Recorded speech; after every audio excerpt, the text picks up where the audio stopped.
Ladies and gentlemen, boys and girls, babies and citizens, this joy to the world, ladies and gentlemen, boys and girls, babies and citizens, this joy to the world. I bring a message of the truth amidst a world full of lies. I graduated from learning lies to seek the truth. Indoctrinated to be too blind to see the proof. I once was lost, but now I'm found, so I shine light. And everywhere I go is darkness, so I shine bright.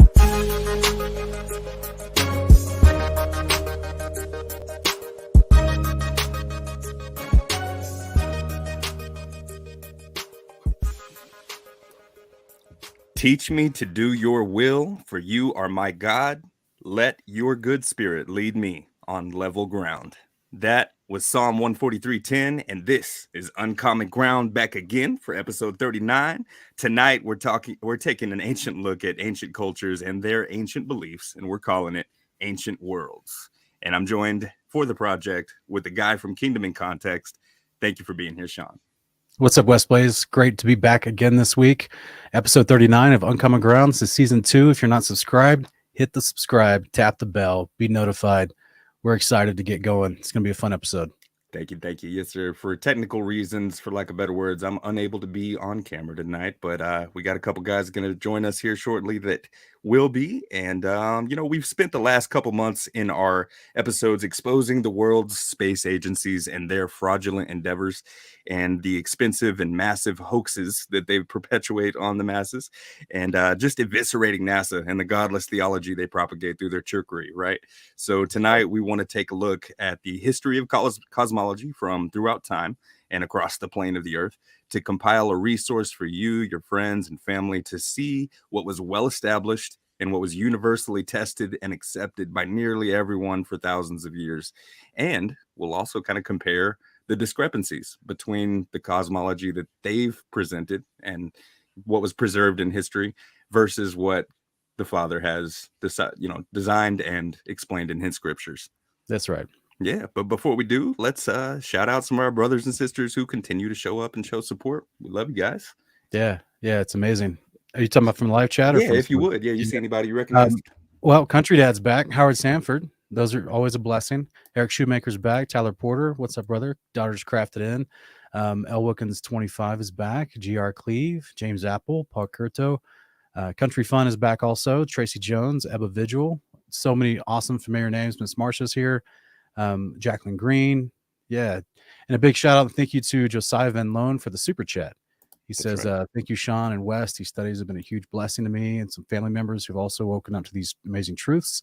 Shalom from under the 7 domes. Back at you, Josiah. Well appreciated. Also to Zealot Critic, thank you for all your service and pray for blessings upon you and yours. All praises to the Most High and the Son of Elohim, the Nazarene. Yes, sir. Right. Well appreciated. Yeah. And Rich P before the show started as well. We pray blessings over your opportunities and your situation, brother, and we thank you for your continued support. Oh, L. Wilkins 25 dropped one too. Yeah, thank you guys. It's very generous super chats tonight. Appreciate Absolutely. That. For sure. But yeah, there was a couple comments we want to highlight as well.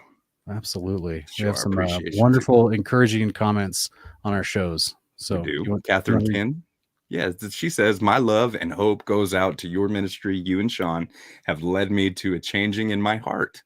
And I love that you're incorporating so much beautiful music and art to show off the gifts that the children of God received in order to reach the sleepers. Very sweet. Kind of you, ma'am.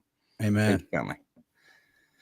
We also have L. Bracknell from our episode 23 from the first season called Resurrected Superhumans. He says, appreciate y'all's work. You're reaching ears that needs to hear. Peace be with you. And I'm excited at all the hours left I have to listen. That's awesome. Man, that means so much to me because I remember being the guy that would find a playlist like Investigating Babylon or Honor of Kings or Road to Rescue and just be so super excited to want to sit and binge all the material from those concepts that y'all would present, right? And so now we got guys that are out there, brothers and sisters both alike, that are finding our material and wanting to binge it and check everything out that we've put forth. And that just means so much to me. And it's a dream come true. I appreciate you guys. Absolutely. Guys, support us. And one of the easy ways to do that is on Teespring. It is. It Yeah. is. Yeah, we got the links in the description. Also, there's a whole new tab that YouTube has made available to just click over into the shop, and it'll show you a lot of options that we have. You can go straight to the link in the description of the video to be able to find the all the selection that we have available for you guys. We got brother Josh from Founded Earth Brothers over here. Hope he's checking out the show sometime soon. I don't see him in the chat, but he sent me that picture of him getting a shirt. Also, the Patreon has the option. If you set up with that on a certain tier, you'll be able to receive a t-shirt along with your Patreon subscription. So just check that out. Links in the description for that. I'm consistently just beside myself over the blessing this community has been to us, and all your Absolutely. contributions have been life-changing, to say the least. So if you're watching and it's on your heart to bless us for the work we do, there are a number of ways available, but also stay tuned to the end of this episode, and I'm going to announce tonight a giveaway that you're able to enter into, and we'll give away the details for how to become an entry into that giveaway contest. Nice. Yeah. Well, hey, speaking of free, did you know that there's something else that's free? What is it? It's the Kingdom of Context app. That's right.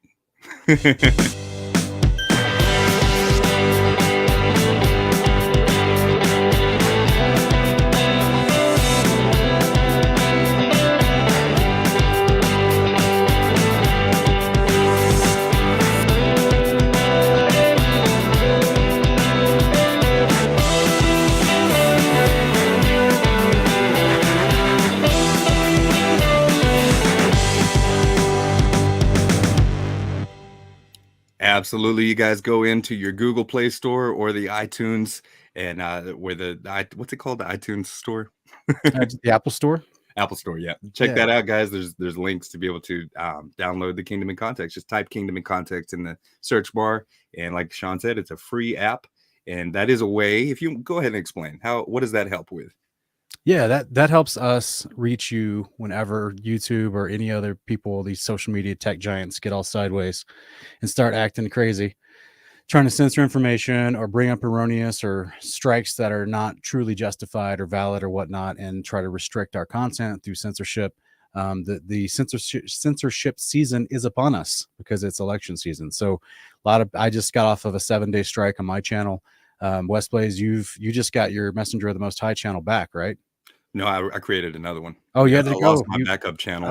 Oh, okay. So you had to create a whole new one. Yeah. So did. perfect examples of what a lot of YouTubers face all the time is this crazy, unjustified censorship that has no communication. Like, they don't actually talk to content creators; they just do it, right?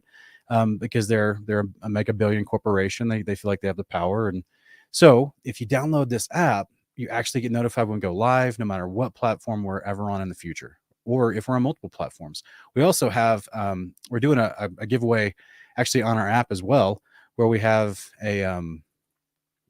it's in the community section, the Kingdom Incon section. We have community announcements, and we're giving away a fleece blanket. It's a 60 by 80 queen size fleece blanket with the Kingdom in Context logo on it, and we're giving that away on November 17th. And so if you guys want to enter in to win that, as you can see right below the videos at the top of the app there's a place to put your email, and that's how you can enter to win the fleece blanket on November 17th.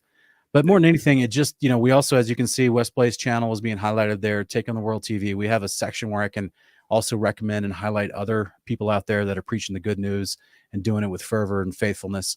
And so it's a great way to stay connected. You can actually read the Word Nerd articles at the bottom, which is just special articles I write up about Scripture, and just try to help teach people Scripture in a better way. And you can comment as well, so you can actually tell us what you think and talk to other people. And yeah, it's going to be a lot of fun. We've got some fun stuff being added to it right now. The Fellowship Finder, as you can see on the screen here, says coming soon. That's a Fellowship Finder that we're actually building the code for that, and that we're going to share that code for free with some other ministries so that they can add it to their website in the future or their own personalized app. And that way everyone can see from whatever ministry you find us on, you can all be on the same map for the Fellowship Finder. So we're excited about that. A lot of fun stuff. Download it. It's free today. Google Play Store, Apple Store. Go do it. Too cool. Yeah, absolutely. I thank you for that explanation. It's a wonderful resource that you got there, and I hope that it's helpful for other believers too in the community to be able to get connected in the future. There will be more ways to do that, and I'm excited about it. Awesome. What else am I excited about? We are excited about our bros. That's right. Sampson and Daniel, they're back. They're here tonight. We were guests on their show, and now here they are for us. Welcome, Daniel, Sampson. Boom. Good to have you guys. Thank y'all for coming. Hey, Really thank you excited to guys. be here. That's right. I've enjoyed some of y'all's work you do on Sitrep Resistance over there on Take on the World TV. If you'll pull up that slide, let everybody know where you can find Sampson and Daniel. The next slide. Take on the World TV. There it is. Y'all go subscribe to Take on the World TV if you haven't already, because it's not just them over there. There's a whole crew of different guys working on different material, and so it's nice collaboration project that YouTube channel has been. Talk a little bit about that. What's been your experience and being a part of that? We approached Chris and Liz, who are they were the hosts and good friends of our community that came out and they put together the conference, the Take on the World conference, which is originally it was kind of a truther, an equipping kind of conference that was centered around flat Earth. That was originally their focal point. And it's kind of grown from there. That a lot of people have been pulled to that. A lot of people brought their own pieces to the puzzle, tied in with what brought them to that, which was mainly understanding biblical cosmology. And their channel was just basically for the content from the conference.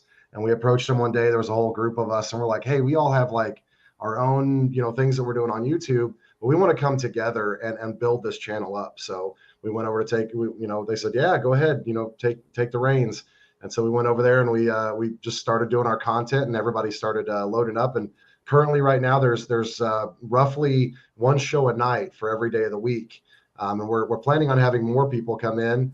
And it's become a discipleship. It's been pretty awesome to bring people in who have important information, who have things that God's calling them to do.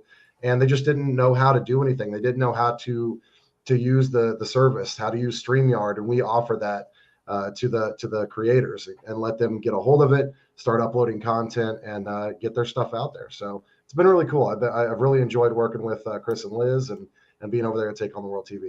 Shout out Chris and Liz to the Baileys. Much love to them. It's just, man, it's a rare thing in this day and age to see a group of believers be cohesive in that way and working together like that, right? All too often you see people who would butt heads and disagree about something, just wanting to blacklist another, somebody who's ministering, somebody who's got a ministry and involved in YouTube like this. They might just want to have nothing to do with them. But even when y'all disagree, y'all are able to still work together like y'all do. And that's a beautiful thing. Daniel, how long have you been doing this? Coming up on a year now, isn't it, Sampson? Since right after the last Take on the World conference, it was Ian had moved on to the former co-host, moved on to some stuff he was doing with Simple Street over in Dayton, Ohio, and felt led to follow that a little bit more closely, and so that it opened up opportunity. And boy, was it way out of my comfort zone. Me and Aaron spent a lot of time on the phone, me trying to convince him that this was not a good idea, that I didn't know where to begin, how to be that person that was a talking head, on a YouTube show. So, but it was really a good learning experience for me, and I really feel like that the Father's used it to not just teach me things, but help me be able to teach my family and understand what discipleship really is supposed to look like, beginning in the family and in a group of like you said, believers that should be able to come together, and even if disagree on certain different points and whatnot, you can still come together in love and harmony and teach the kingdom, preach the kingdom. Amen. So. Praise God, absolutely, because it's just. I know that, I didn't know what happened with the situation with Ian and you, Aaron. So that's cool to hear a little bit about that. You stepped up to the plate because, God puts callings on our lives in different ways. It's not always an echoing voice from the clouds or an angelic visitation that sends you to do something. He oftentimes will just open up opportunities and give you little nudges through the brothers around us or whatever. Or a boot in the rear end. There you go. Not always a nudge. That'll work too, won't it?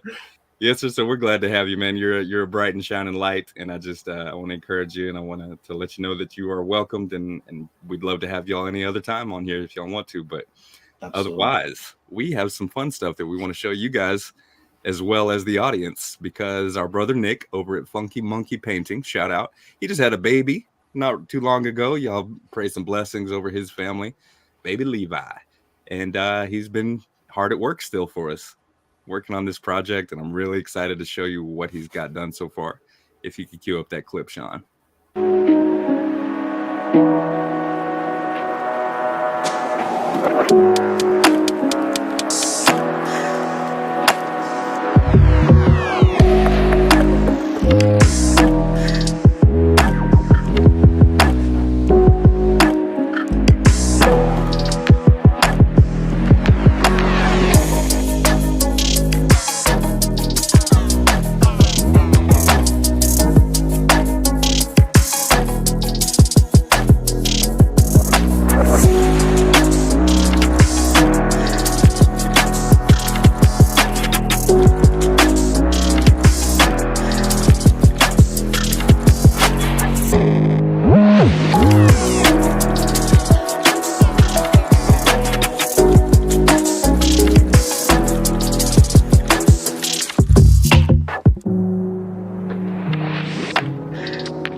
Give it up for Nick with the Firmament project, doesn't it though? Awesome. Yeah, it looks so good.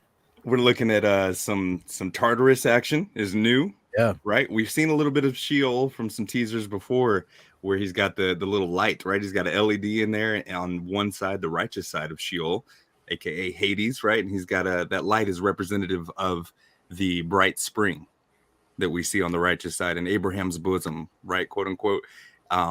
That we see in, wasn't that Luke 16 talking about the bright spring?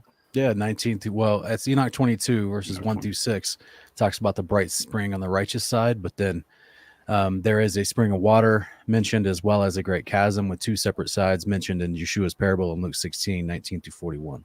Absolutely. And so that little pedestal that's jutting out at the very bottom with the lava flowing over it that Nick created, he said that that's not only Tartarus. I don't know if he's exactly going to put like angel figures of the rebellious angels down there, but he said that's the spot for them. And then he's also got a compartment for the rebellious stars, right? The prison of the stars, as we see in Enoch 19 through 22. So that's some fun stuff. Yeah, if Is you want to play right here? Yeah, so we're looking at the light with the bright spring of water on. Oh yeah, jutting out to the left is the little what's the word there? Just a foundation and a pedestal for the rebellious angels to stand on as we showcase where that's going on at. As y'all may remember from season 1. Yeah, in season 1 we covered Tartarus, Angels in Chains was the name of that episode. If you want to find out more. And yeah, we've been updating you guys throughout this series of what we got going on with the Firmament project, and it's been a blessing. I can't wait to be able to take that to a conference and show it off. Nick, you're a real one. Thank you so much for all your hard work, bro. OG Nick, for sure. Yeah, that's amazing. What do you think, guys? Have y'all ever seen anything like that? No, that's pretty cool. All 7 domes represented, right? The heavens and the spacing on it just worked out well. I'm excited about it. Yeah. Just as everyone that's watching that may not have seen our previous episodes where we covered some of the scriptures that do describe the multiple heavens, as a quick, I jokingly call myself, I'm the firmamentalist, right? So the firmament is introduced in Genesis, and then it's that is the setting by which we see everything else and all the rest of the story take place. So the firmament itself was called the heaven. So the structure that supported the waters above and then encapsulated the earth below, and that was called the structure of the firmament, was called heaven. And so that's why when we get to verses like Deuteronomy 10:14, where Moses is talking about Yahweh, who is God of the Most High in the highest heavens, right? So that means there's plural. There's multiple layers of the firmament. That's expressly the Testament of Levi found amongst the Dead Sea Scrolls and put in various canons outside of the Western canon. That's also mentioned that there are multiple layers of the heaven by which the angels live up there and they do different things, right? Also, books like the Apocalypse of Abraham mentions 7 layers, as well as early church, quote unquote, early church fathers, someone like Irenaeus, who is the Bishop of Lyons, which is where France is today. As he brought in new believers and explained to them in his book, Apostolic Preaching, that was written approximately AD 150, he expounds upon the nature of the firmament and its description by directly comparing it to the menorah inside the tabernacle, as if the menorah was turned upside down and you could see 7 distinctive layers from within the 7 flamed menorah and the way the candlestick was designed with the arches holding up the candles. So it's very fascinating to see that there was a consistent idea for thousands of years amongst the Hebrews, particularly men of faith, and what they understood the Creator had made all of us to live inside. It's true. It's true. And we're going to see that there were a number of other cultures that ascribed to numerous levels of heaven, or numerous higher upper worlds, as they might would call them, right? But it wasn't always the correct number, as we see consistently in the Apocalypse of Abraham, the Testament of Levi, and other sections of Scripture. But I'm excited to get into it. If y'all don't have any other comments, let's go ahead and show that trailer for tonight's episode.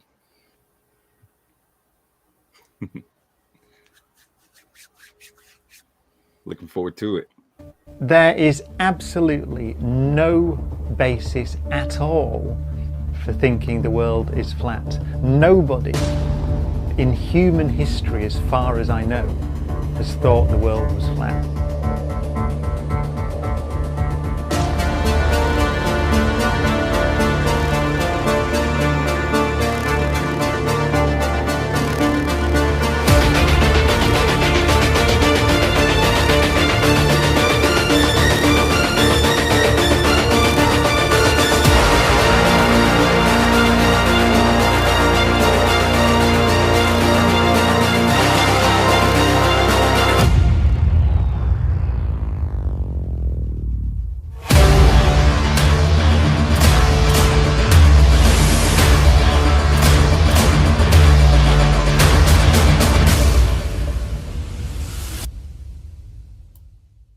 Ancient Worlds, the Stranger Things theme. Oh, by the way, shout out Jeff Holland, Kindig, Eric Shoemaker. All you guys are much appreciated. Thank you for your super chats as well. But who was that guy there in that trailer? That quote at the very beginning of the teaser here for tonight. That was Brian Cox. He is an English. Oh, you're muted, Sean. Says sometimes he's called Crying Box.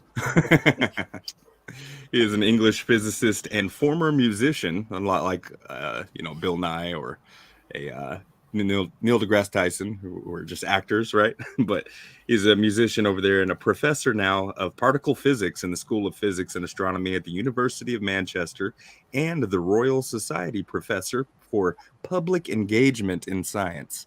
Isn't that appropriate? He publicly engages people to get them interested in the sciences of the Royal Society. WesBlaze, I got it figured out, really. I think what it is the accent. If you say anything in a British accent, you're suddenly taken seriously, right? I'm not even going to try. We just got to start figuring out how to mimic that accent. And we read scripture, people just believe it. Our conversion rate to faith in Jesus would be amazing. Be like, Yeshua was the Son of the Most High. I can't even do it. I have to practice. I'm trying to figure out when they put that word in it. They say in it all the time, and then they say, I can't. Yeah, there's a whole bunch of yeah. What I love is pretend you're Australian and you're getting bad news and say the words R and R. Arnar. Oh yeah, that's a good one. Anyway, much love to our Australian watchers, because I know we got some viewers from Australia. We love you guys. No Maybe slight we against could have a special guest some night from someone that watches us from the UK, and they can just read all of our scriptural references. There you go. Boom, we'll have like 100,000 subscribers in no time. There you go. We got to find one on Fiverr.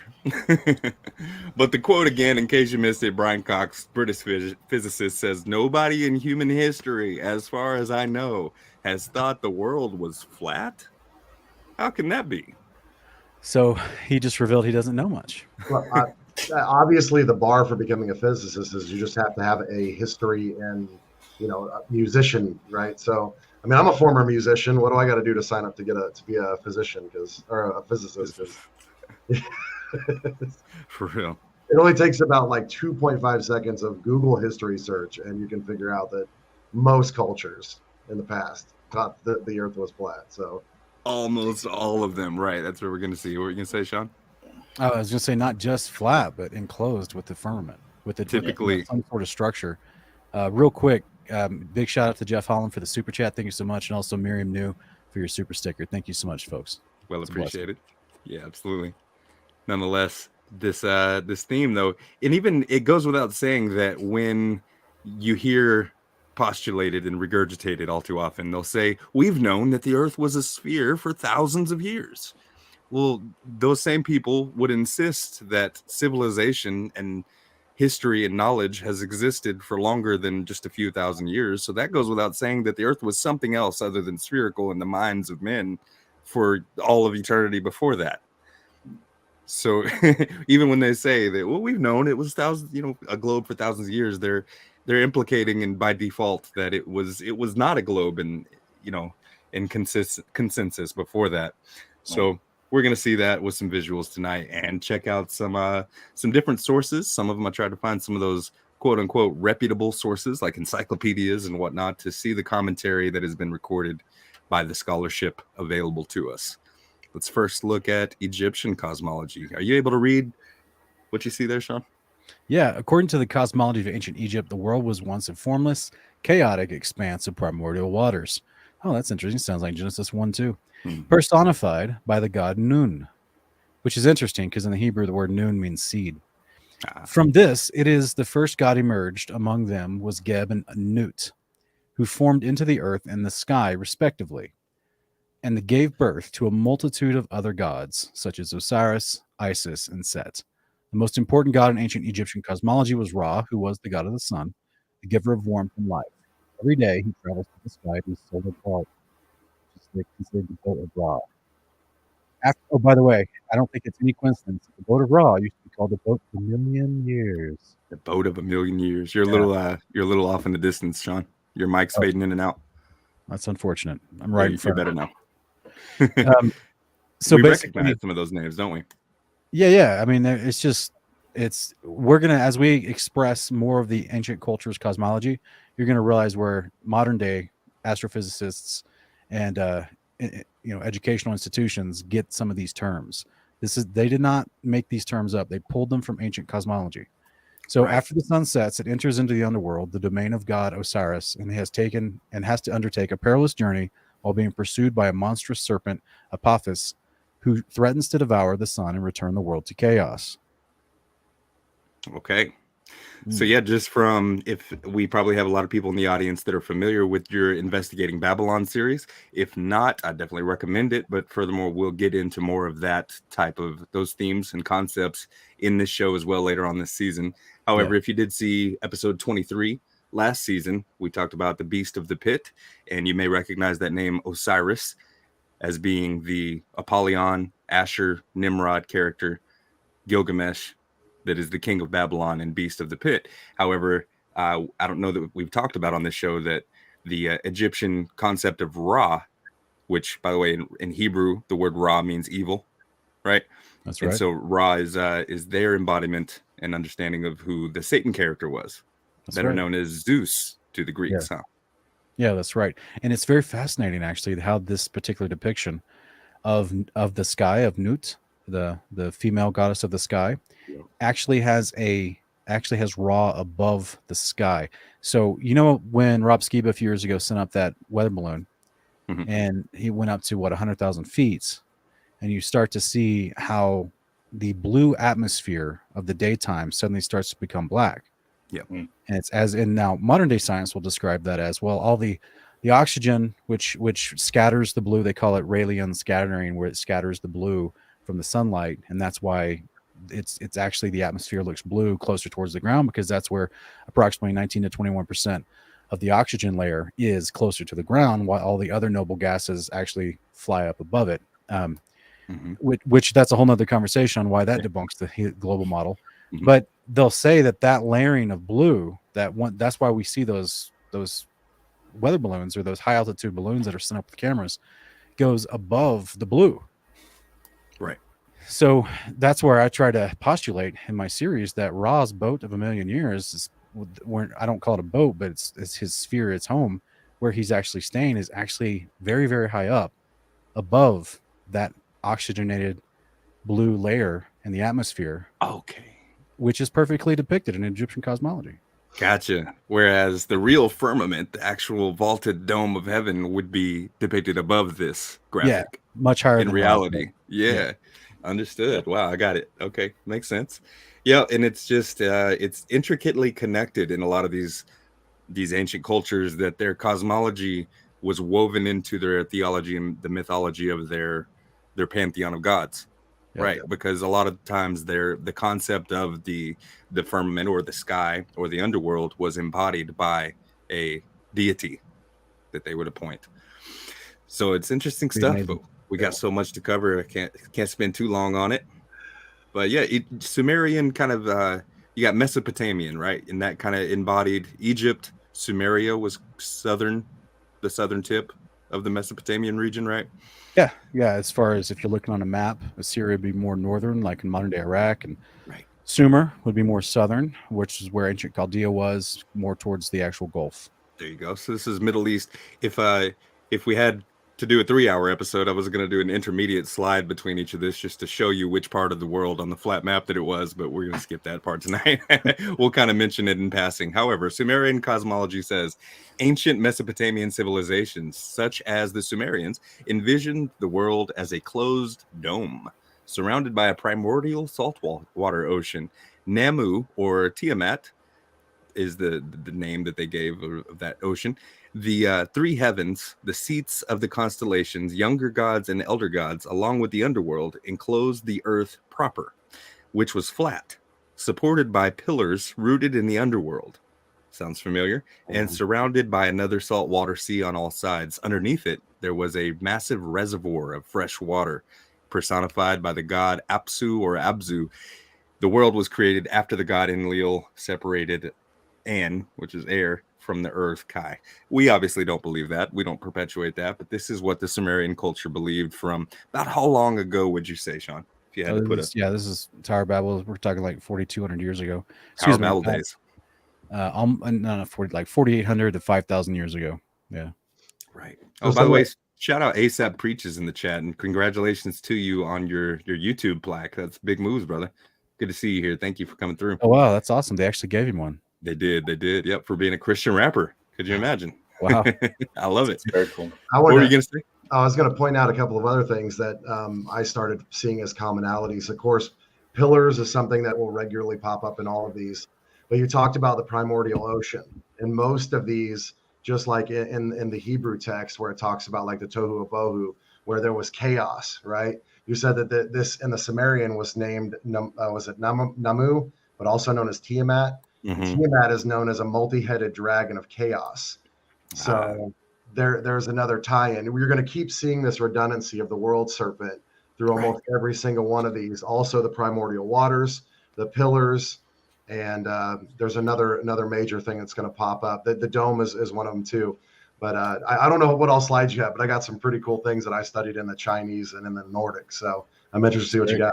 Very cool. What about those 7 gates that I mean, if we're kind of looking at how we know the sun works according to Enoch and the different gates that it goes into, I wonder what the correlation is there. So we might see. I'm trying to remember if there's anything in one of these quotes. I definitely found going through quite a few of these ancient cultures, civilizations, that they would depict that the heavenly bodies, right, the luminaries, would go in through the underworld. And that's kind of what this is getting at, is that these gates, I think that they thought that the sun, when it set, it went literally under the earth.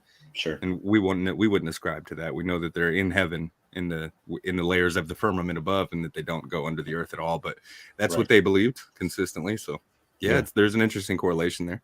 It is interesting. The gates, though, are called the gates to the heavens, plural, the heavens, and it's always made me wonder, like when angels show up, do they just like fly through the firmament, or is there literal gates like they walk through some sort of portal or doorway, like First Enoch references a lot?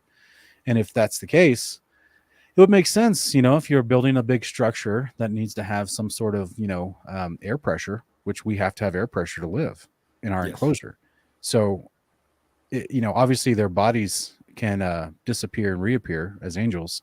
They have a higher level of capability, but it also makes perfect sense to our heavenly creator, who's a master engineer, that he would actually just put some practical doorways to the different parts of the firmament. From everything I've learned, it's definitely he errs on the practical side for a lot of things. Well, Go ahead. One of the more recent things that I had just heard, and I don't remember exactly who I heard it from, but they were kind of looking at it from biblical cosmology, and they were talking about the ebb and flow of tides, and how it's very, you can almost, set a clock by it, right? And he started saying that the earth is actually, it's breathing, and that's what causes the ebb and flow of the tides. Of course, not the moon that's 32 earth lengths away, but these gates would be causing this passing of air and water from the waters below moving around, that causes this ebb and flow of this I just lost it. You're good. You're good. Tides. That's what I was saying. Right. We went over earlier in this season. We had an episode called Seasons, Times, and Tide Zones. And we had a whole segment where we're going through Enoch. And I found that when you're looking at the National Weather Service's map that they'll overlay on certain websites, you can go through the data in the past that they have, and they map it out, and they'll show you like by the hour, what the wind patterns were doing and the barometric pressures. And that from if you lay it out on an azimuthal equidistant projection map, you get these divots on the outer edges, and there's like 4 perfectly showing where a new introduction of airflow is coming in that you can visibly see in their mapped data. And so, check that out if you guys haven't already. Yeah, if I may just add real quick, because in case Sampson didn't see that episode, because in addition to the 7 springs of the deep that's described in Jubilees and Genesis, that's what I think where WesBlaze was theorizing that was actually the surging of the tides, was the new water flow being refreshed into the system, as well as the 12 different gates in the actual firmament encircling the earth that the angels let wind in, according to the book of First Enoch. So that would make perfect sense if the entire system was breathing in a way, just like our bodies take water in and out and air in and out. Yes, that sir. makes perfect sense as an ecosystem as a whole. Exactly. In order to maintain the perfect pressure, it would have to stabilize and equalize. But that's right. There's so much fun stuff here. Actually, real quick, can you guys see this? Yeah. You guys remember this? This is what I was kind of getting at. This idea of, remember this Hennessy commercial? Hennessy commercial, yeah. I'm not going to play a lot of it. Remember to see the blue of the atmosphere hanging out over the tops of the high clouds. But then, I know this is just a commercial, but you know how they show stuff in plain sight. Mm-hmm. So the guy inside the capsule, he starts to realize, oh, it's getting dark. Why is it getting dark? And suddenly he looks up to see the waters above. Mm-hmm. So as you can see, there's like a layer there. I'm sorry. Not sure why that's doing that. Right. There seems to be like a layer there where the oxygenated atmosphere, the blueness of it, you go above that, and then it's just darkness, which would be, it's, to me, it's like once the sunlight is not exciting the particles within that lower layer of atmosphere and causing it to be blue.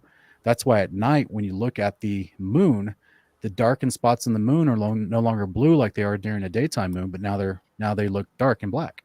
Right. That was my first thought. Yeah. We've already said a few things that reminded me of 2 Peter 3:5. For when they maintain this, it escapes their notice that by the word of God, the heavens existed long ago, and the earth was formed out of water and by water. Yeah.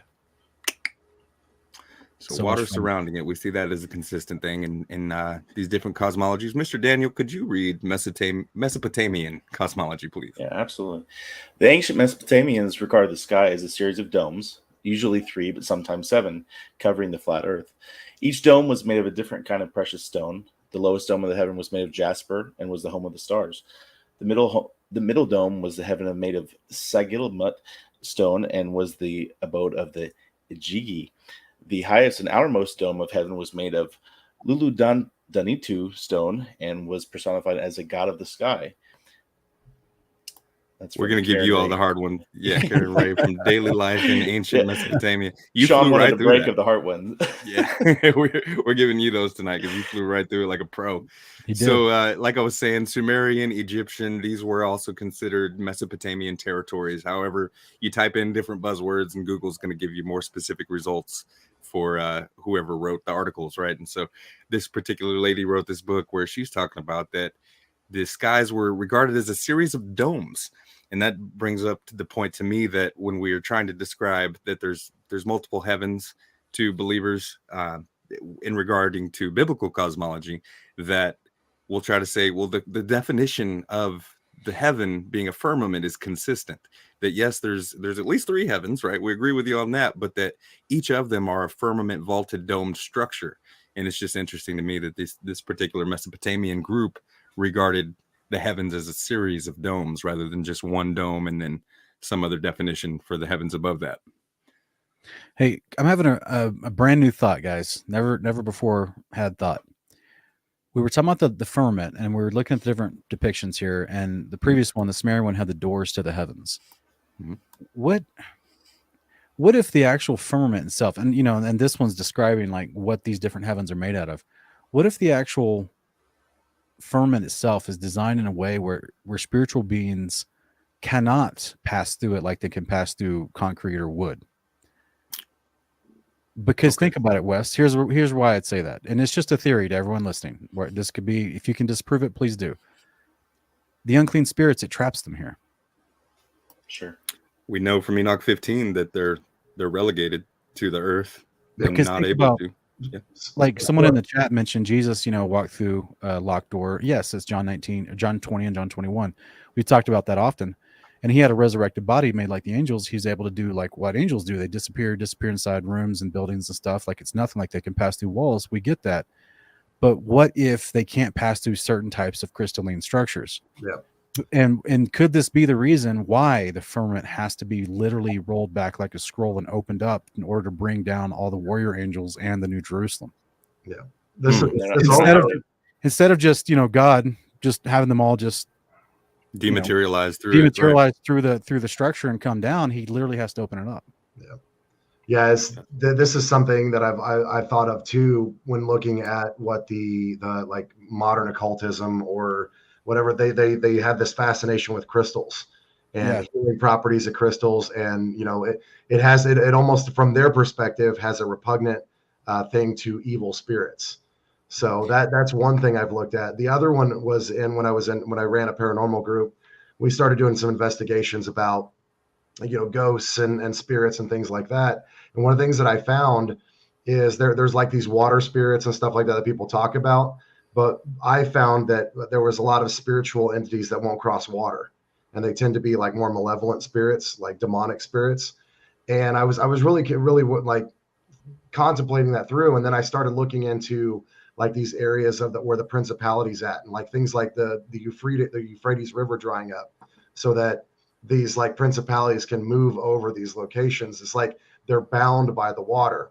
And so when we look at things like running water, that where we go and get baptized, like the Jordan River and the crossing through of these running waters and the cleansing aspect of that, I looked at it as like it's almost like a repellent to demonic entities. And now that you talk about that, it just that's what's above the crystalline structure.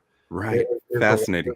The waters of the earth are the healing waters of the Father. So I'm like, it basically is. They're trapped down here and they can't get out if they tried.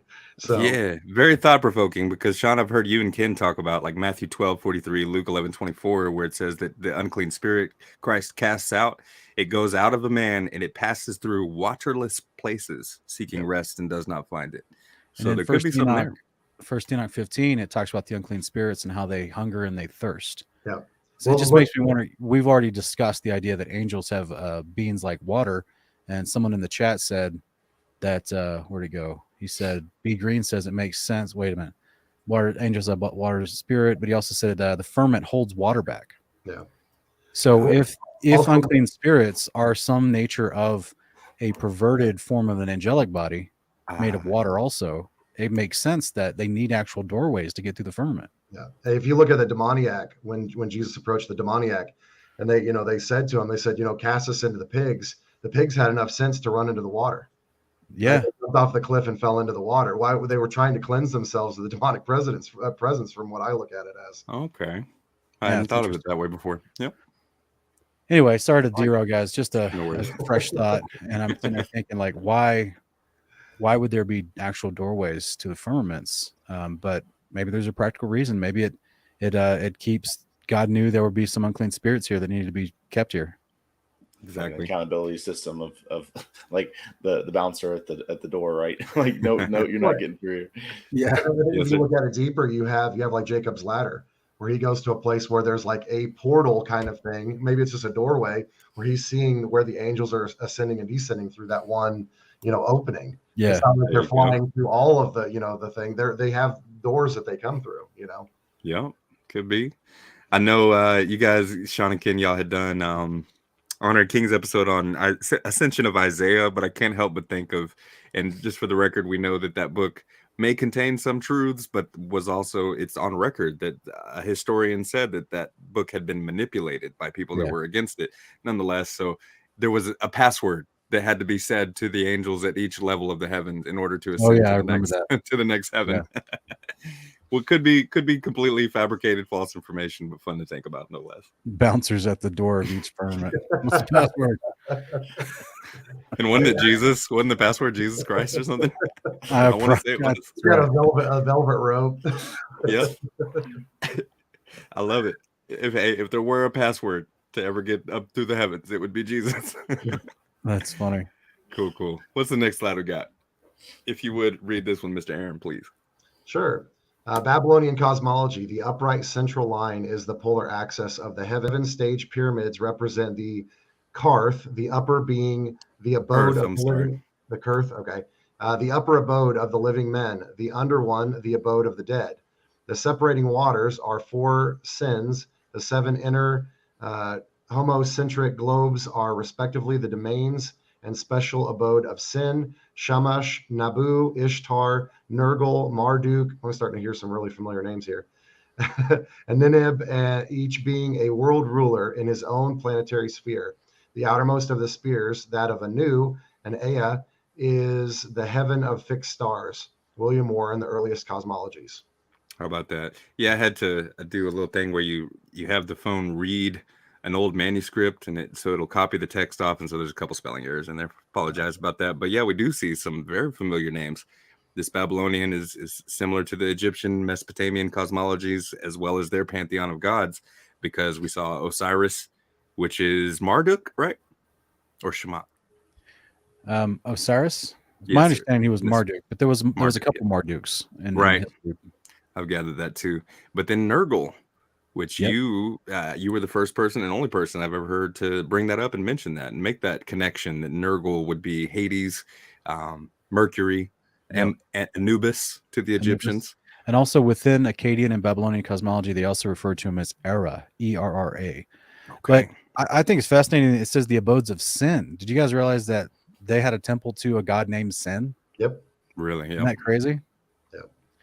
So yeah, I just forgot that I'd read that like several years back, and I just never talk about it because it just seems like it's so on the nose.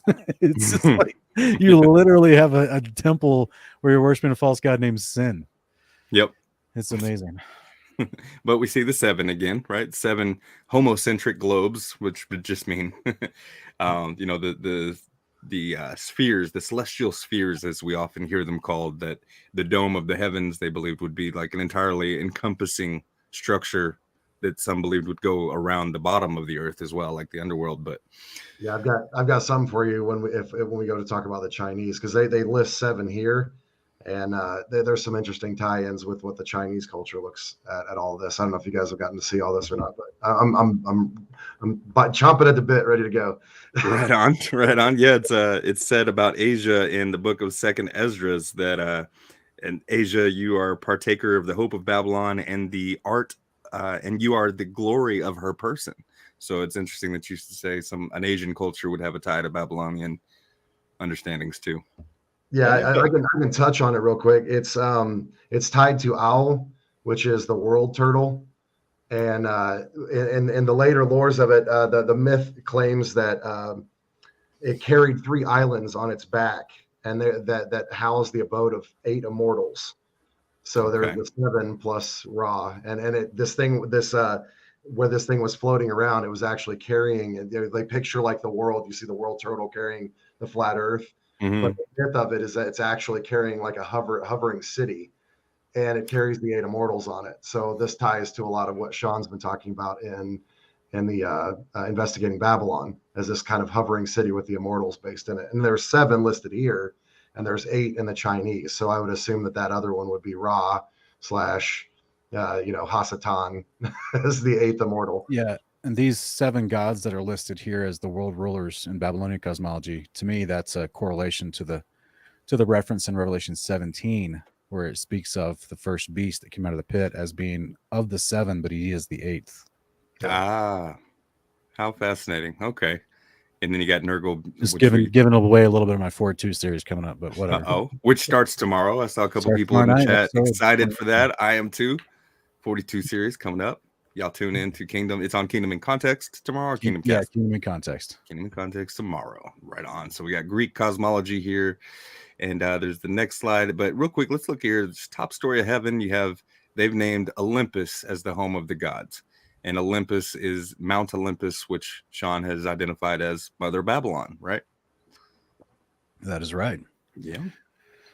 Yeah. They have it situated in this appearingly to be above the vault of heaven. But if you just picture like the vault above, you see, because you see the circle goes around over the word Olympus. Yeah.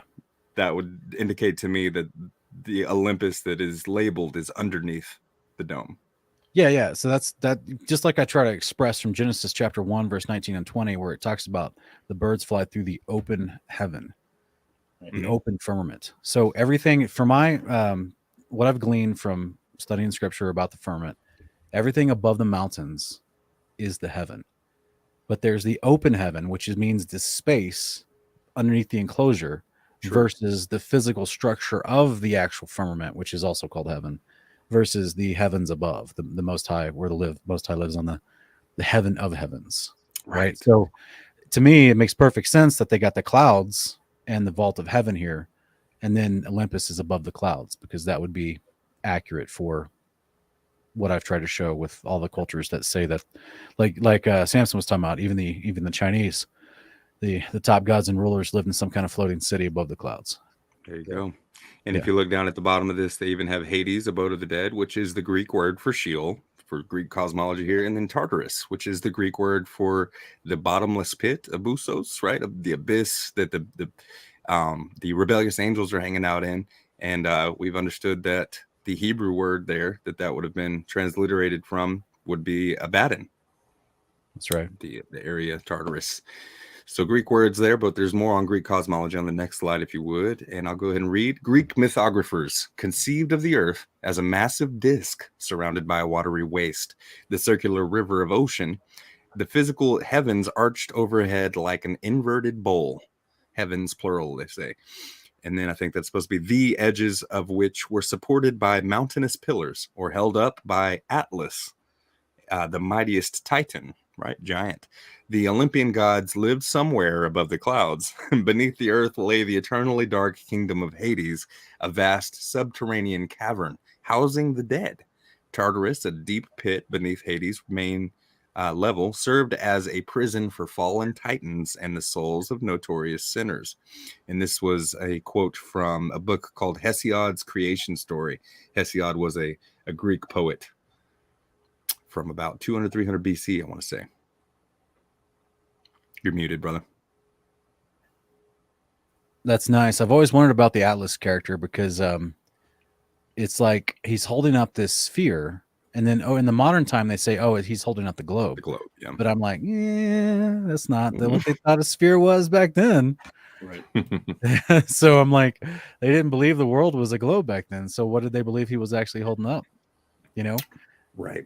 The armillary, wasn't it called the armillary sphere? Was like a cosmological tool that they would use for for determining the constellations, but it was used as a representative of the so-called celestial sphere, which is just the dome of heaven. Yeah. That's no moon. That's no moon, right? Yeah, But in the beginning, Hesiod's creation story continued. This was a little excerpt from that book. I thought it was interesting. Some Greek scientists, such as Aristarchus of Samos in 320 BC, correctly postulated, we're going to say that's incorrectly, but correctly postulated that the Earth is a globe suspended in space that orbits the sun. But long before classical astronomers produced theories based on mathematical calculations, however, Greek poets such as Hesiod and 675 BC, older than I thought, promoted a mythic conception of the universe based partly on ancient Near Eastern models and get this, and partly on commonsensical observation of their physical environment. How dare he? How dare they look around and use their eyes and say that what they see is true? The world structure reflected in Hesiod's Theogony, the Greeks' oldest and most influential creation account, is that which a careful observer might infer after taking a look around. When viewed from a hilltop according to a 360-degree panorama of the surrounding terrain, the Earth's surface appears to extend an equal distance in all directions, forming a generally circular boundary. That's about all there. Wow. That the sky resembles a huge bowl or dome that from its highest point overhead seems to curve evenly downward to the distant horizon. So this Greek poet, or somebody writing about this Greek poet, I believe, in his creation story, says that, historically it's understood that they just looked around and they had commonsensical observations to produce the cosmological model. Why would we believe those Greeks? I mean, they were like Stone Age men building the Parthenon and such. How would we possibly believe? They were out there just being stupid, building the Colossus of Rhodes. Why would we ever believe that they could actually observe something and have good common sense? It's my understanding that commonsensical observations is called empirical science. That's right. There you go. I love it. Right. Yep. Scientific method. But if you would please, Daniel, read about Celtic cosmology. Absolutely. Up above the heavenly firmament is bright and airy. Down below, the depths of the earth and the waters, by contrast, are deep and dark. Deities generally reside in these extreme zones of heaven and the netherworld, but the central region, Middle Earth, is inhabited by humanity. From Exploring Celtic Civilizations, exploringcelticciv.web.unc.edu. So educational website telling you that, yeah, the Celtics, which is predominantly like Irish people, wouldn't you say? That group of people Irish held this. It was, yeah, it's a kind of it's a combination of northern Scandinavian tribes later on, the Celts, mixed with Goth tribes that crossed over the Bering Strait or whatever the water body is there. So it was kind of a hodgepodge, but they definitely all carried the same kind of mythologies. Yeah. Sampson, you're like our residential Viking for Yahweh. I love it. So is this where Tolkien got his Middle Earth cosmology? Yeah. There you go. Yeah, we covered that in Truth in Plain Sight, that he had a whole just mapography for his world that he created that was definitely the similar concept of a tripartite spatial division, right? The levels above one another of an underworld, a middle world where humans reside, and the living underworld always being a place for the dead, and then an upper world where spiritual beings or deities would be living. So there's another one. How about that? I don't know if Brian Cox was right, you guys. What do you think so far? No one. But Aaron, we got this one landed right on you. It's perfect. All right. You were looking forward to it. This is the Norse cosmology about the 9 worlds. Norse cosmology divides the universe into 9 realms. The center of the universe was the Great World Tree, Yggdrasil, and the 9 realms either spread out from the tree or existed in levels stretching from the roots down marginally side to side. This is from worldhistory.org. Okay, so there's probably more depictions and illustrations of Nordic cosmology than almost any others. And what I can't help but notice, do you guys see the connection visually to the Kabbalah tree of life? That's where my mind first goes to, right? Some of the other interesting things that I've seen, this is kind of a more modern depiction. If you look at more some of the ancient depictions, the world serpent is definitely a big, and we tried to look at the name for that. I can't even pronounce it. It was Yogda's. I don't even. I'd have to look it back up. Jorgenmunder. Yeah, Jorgenmunder. Yeah. But he's there. So we have another depiction of this world eater, this world serpent. And then you have Midgard, which has an ice wall that wraps all the way around it. And I find that interesting from modern history, looking at them saying, oh, well, they were boaters. Like they may have been able, they're finding evidence that they may have been able to make it over to Greenland and to the New Americas before, Ponce de Leon and all of those. But how would they know about an ice wall that goes all the way around? You know what I mean? Even the assumption, like we look at it and we say, that we have a mile wide, mile tall ice wall that wraps all the way around from a biblical cosmology perspective. But how do Norse, men who are, I mean, you're talking thousands and thousands of miles away from the Arctic. How would they even have an idea of that unless there wasn't some external influence? Because they weren't traveling to Antarctica. So how did they have that in their their religious understanding? And that's to them, that's where the frost giants were. There was a whole group. And so again, you have ties back to Nephilim and giants, and they're at this this ice wall. To me, it just blows my mind that the things we're looking at now, these Norse Norse religious groups, this occult or this of Norse mythology, understood all of this stuff, and we're supposed to have all this advanced understanding and satellites that can view all this stuff. And these guys were, these were simple farmers who their favorite pastime was raiding and pillaging, and they happen to know all this stuff. So it's crazy just to understand that. It really is. And so you've mentioned this this world serpent that shall be unnamed because it's hard to pronounce. But we see this reoccurring symbol in the cosmology of the ancient cultures, whereas it's usually some sort of reptile. Right. I've noticed that the Native Americans tend to believe there was some sort of crocodile, if not a turtle. Yeah. So turtles, reptiles, snakes. But go ahead.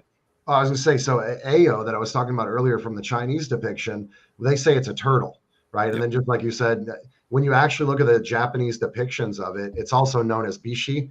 And it's literally a dragon, an aquatic dragon that's sitting in a turtle shell. So they just associate it with it. Like the modern depictions you see of it, people joke about it. They're like, oh, you believe in flat earth, it's on the back of a turtle. But the Chinese believe that this was a massive, massive dragon, water type dragon that was carrying, these multiple hills with all these gods on the back of it. So it's interesting because we start seeing a lot of the same imagery that the Bible talks about in Asiatic cultures. And which is, it's kind of funny because it said, this was my favorite part of it. When the goddess Nua, creator of mankind, was repairing the sky after a disaster, she chopped off Ao's 4 legs and used them as supports.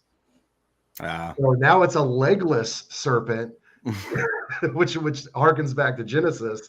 Yeah. And we talk about the 4 pillars or the pillars of the earth that are holding it up. This is all, it's like they took all the words of the creation story and jumbled them up and made a whole new religion out of it. There you go. Same things over and over and over again. Yep. But they're just out of order, so I just thought it was really interesting. The Chinese stuff really gets me because there's a whole lot of stuff that ties ancient kanjis and stuff to Hebrew. And they also used to believe in one God before the dragon lords of China took over. So there's a lot of interesting stuff with the Chinese. I think they got a lot of stuff right, but it's just out of order. So just my 2 cents on it. And Sampson, did you see that episode we did on Leviathan last year? No, I didn't get to see that, but I got to talk to you about that. I got Apocalypse of Abraham coming out. Yeah, I mean, it talks about the big serpents under the earth going through. Can I read it? Large cave systems. Yeah. Do you have a? I do. Apocalypse, not a slide, no, but Apocalypse of Abraham 21:4 says, "And I saw the sea and its islands, its monsters and its fishes, and Leviathan and his dominion, his camping ground and his caves, and the world which lay above him, his movements and the destruction of the world on his account." So we see a similar theme here, but this one we would believe is actually real rather than being a turtle or some other sort of unclean animal that wasn't prepared to be food by Yahweh, but Leviathan was. It's pretty amazing. It's one thing that we don't. It's like I want to say we don't talk about it enough, but we couldn't talk about it too much because people would just tune out because it's so crazy for them that, like, for you to literally say, hey, like the kaiju in the movies is might be a real thing according to scripture, and Yahweh might use it to chop it up for food for people in the future, and they're just like, to try to even wrap their head around that statement, all the details involved in the context of why that statement is relevant and mentioned in scripture is like, I don't know, just a lot of people aren't ready for it. Well, that's one of the things we're going to tackle in our. It's actually probably going to be our next episode. Is going in our Decoding the Devil series is going to be Leviathan and Behemoth and Ziz. A lot of people don't know about Ziz, but we're going to try to dig into that. So, yeah, I've heard a little bit about that. I see in like the Babylonian Talmud that they talk about that a little bit. It's actually mentioned in the Old Testament twice, and it's been converted. The term in the English is used as beast. So it calls it a name and then Ziz after, and then it's translated to beast. So it's interesting. There's a lot. I couldn't find a whole lot of people that knew about it, so I became my own expert. Right. I considered covering it. I know we had some questions about it, but I couldn't find enough precedent. I just saw so much scripture directly detailing the purpose and creation of Leviathan and Behemoth, and not mentioning a third aviary kind of creature. Well, if it is one, and then we're not only gonna have fish, but we're gonna have beef and chicken at the banquet. So. Or we would postulate the survivors of the nations, right? The mortals left over, they're taken care of with the meat of these creatures. So yeah, a banquet of some sort, nonetheless. But who's turning? I believe this would be you, Sean. The Goidelic. Yeah, Goidelic cosmology talked about the image of the sacred tree connecting heaven and earth, often portrayed as standing at the center of the world, recurs across centuries in the Goidelic literature and tradition. Okay, so a tree, like we saw in Norse, this is Goidelic encompasses kind of like Mesopotamian encompassed Sumerian and Egyptian, but Goidelic encompasses the Celtic and Nordic kind of territory. Yeah, it has the same rainbow bridge and all that stuff. There you go. Identical. Yeah, exactly. But I wanted to touch on this tree concept because we have a lot of believers that are kind of new to the game. Maybe so. They might have seen a documentary that was like no forests on flat earth or something like that to that effect. However, if you'd go to the next slide, a lot of believers turning to scripture are seeing these words and they're thinking, oh, well, look at these other ancient cultures, how they depicted this massive tree in the center of the earth. And so we might have some thoughts to share about it, but I'd like to hone in on these verses from Daniel. If I could, I'll read real quick. Daniel 4:10-11 starts off, these were the visions of my head while on my bed. I was looking, and behold, a tree in the midst of the earth, and its height was great. The tree grew and became strong. Its height reached to the heavens, and it could be seen to the ends of all the earth. So there it is, right, Sean? It's got to be talking about a literal tree that actually existed, center of the earth, and went up to heaven, could see it to all the ends of the earth. If we believe the Bible, right? But what about the context of the passage? Yeah, I believe the context in the Bible. There we go.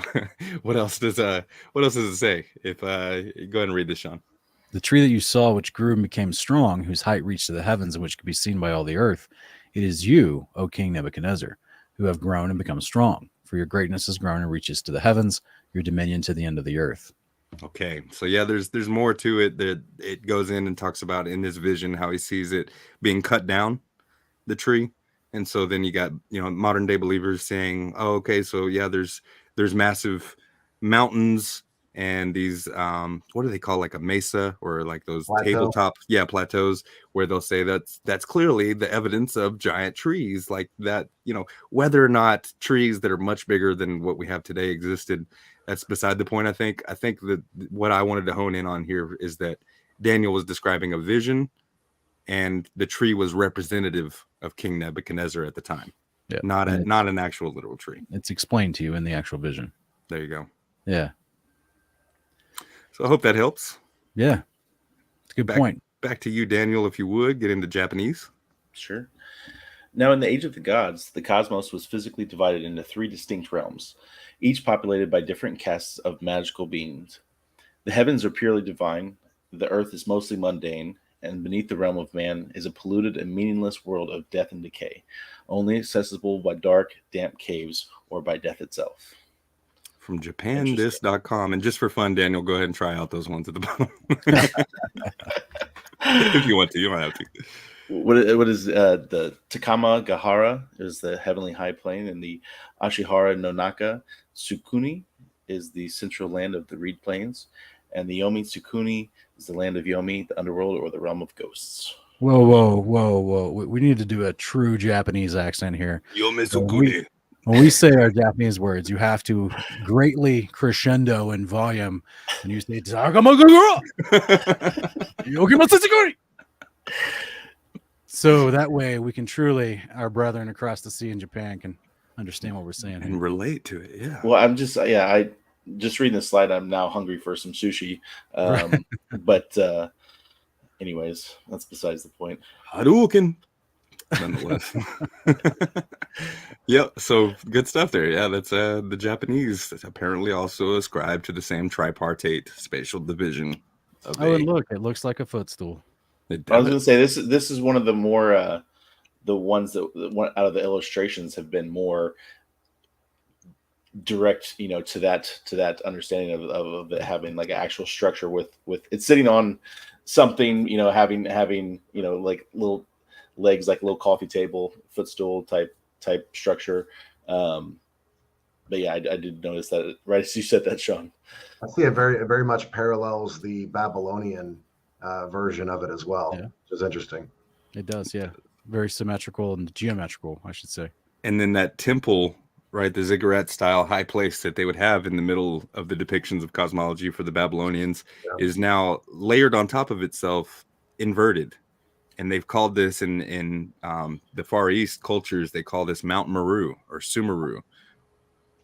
And so that's a fascinating topic, because if it's not a big old tree that they picture, it's this mountain, and sometimes they'll say it extends up to heaven. This mountain does, and so there's a lot of mixed information out there about this concept and idea, but I'm interested in it. I'd love to know more. Yeah.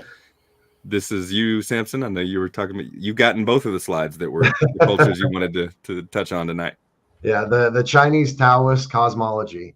To the ancient Chinese, heaven and earth were parallel flat planes, a round heaven above a square earth, and notion goes back as far as the Shang dynasty. The heavenly bodies rotated around the celestial North Pole, appearing to rise and set. That's a Sarah Allen, The Shape of the Turtle Myth, Art and Cosmology in Early China. All right, so the Shang dynasty. When was that? That was about the second millennium BC. Yeah, this 2,000 years BC. Beginning of the Dragon Kings. Yeah. How about that? So yeah, 2,000 years before Christ, the Chinese, the Taoists, otherwise known as Taoists, right? T and D interchangeable there. I just think it's cool that it's kind of a pagan symbol of the yin yang. I grew up fascinated with it and drawing it on everything right as a child, but coming to look at it now, based on our understanding of cosmology, it's undoubtedly a sun and a moon circling. In one capacity, in one regard. They also use it to represent other things and concepts. But what'd you say, Sean? Yeah, it's circling over the plane of the earth. Right. But then it's in this depiction here, you've also got it as a if you look at it from a spatial way of like up and down rather than on a flat surface, you've got an underworld of darkness, okay, with a above world of light, and then heaven above with earth below. And they have heavens represented by 3 parallel lines, unbroken lines too. Just interesting stuff. Yeah, I like it. Sarah Allen, The Shape of the Turtle Myth. This one's you, Sean. So in ancient China, many people's conceptions of the universe was that the heavens formed a sphere, which enclosed the earth at its center. The Suzong of the Song dynasty also constructed a hollow celestial globe pierced with holes to represent the fixed stars. Court astronomers could sit inside the revolving globe on a suspended seat to see the daylight shining in through the holes, giving an effect very much like a modern-day planetarium. Things haven't changed much, have they? Planetariums are still you sitting in the center of a domed ceiling room, looking up at projections of the stars. So even back then, the Suzong dynasty, I want to say that was around 1,000 years before Christ. Yeah. Nonetheless. Yeah, I mean, if they knew that it was the shape of a dome, then yeah, that would make perfect sense for them to build something like this. In fact, I had postulated something like this on my channel when I had on My House Ministries when we were discussing the calendar, and we were trying to figure out when the actual sun goes through the fourth gate, and so you could determine the first day of the year every single year, but you would almost need to observe it consistently every day for almost 6 years before you figure that out. And I was like, if I could build like a 6 foot, like a 4 pillars on like 6 feet with a hemispheric dome, plastic dome over my head that I could stand in every day and like mark with a Sharpie inside the dome where the sun's going, you know what I'm saying? So basically they just built one like this in a different way back in the day.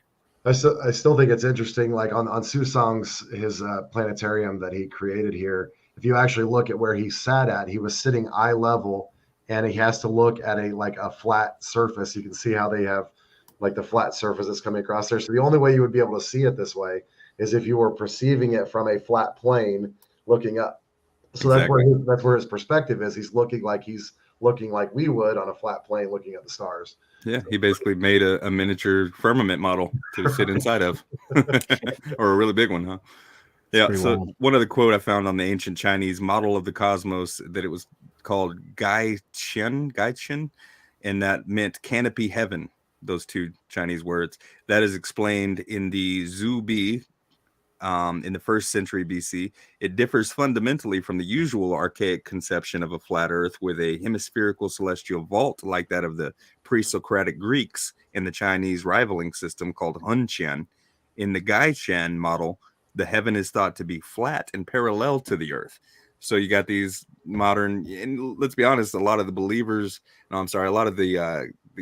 flat earthers, let's just say today, that ascribe to this idea of an infinite parallel plane are often not Bible believers, right? It's true. That they'll say that the firmament is more of just another plane it infinitely expands flat over our heads.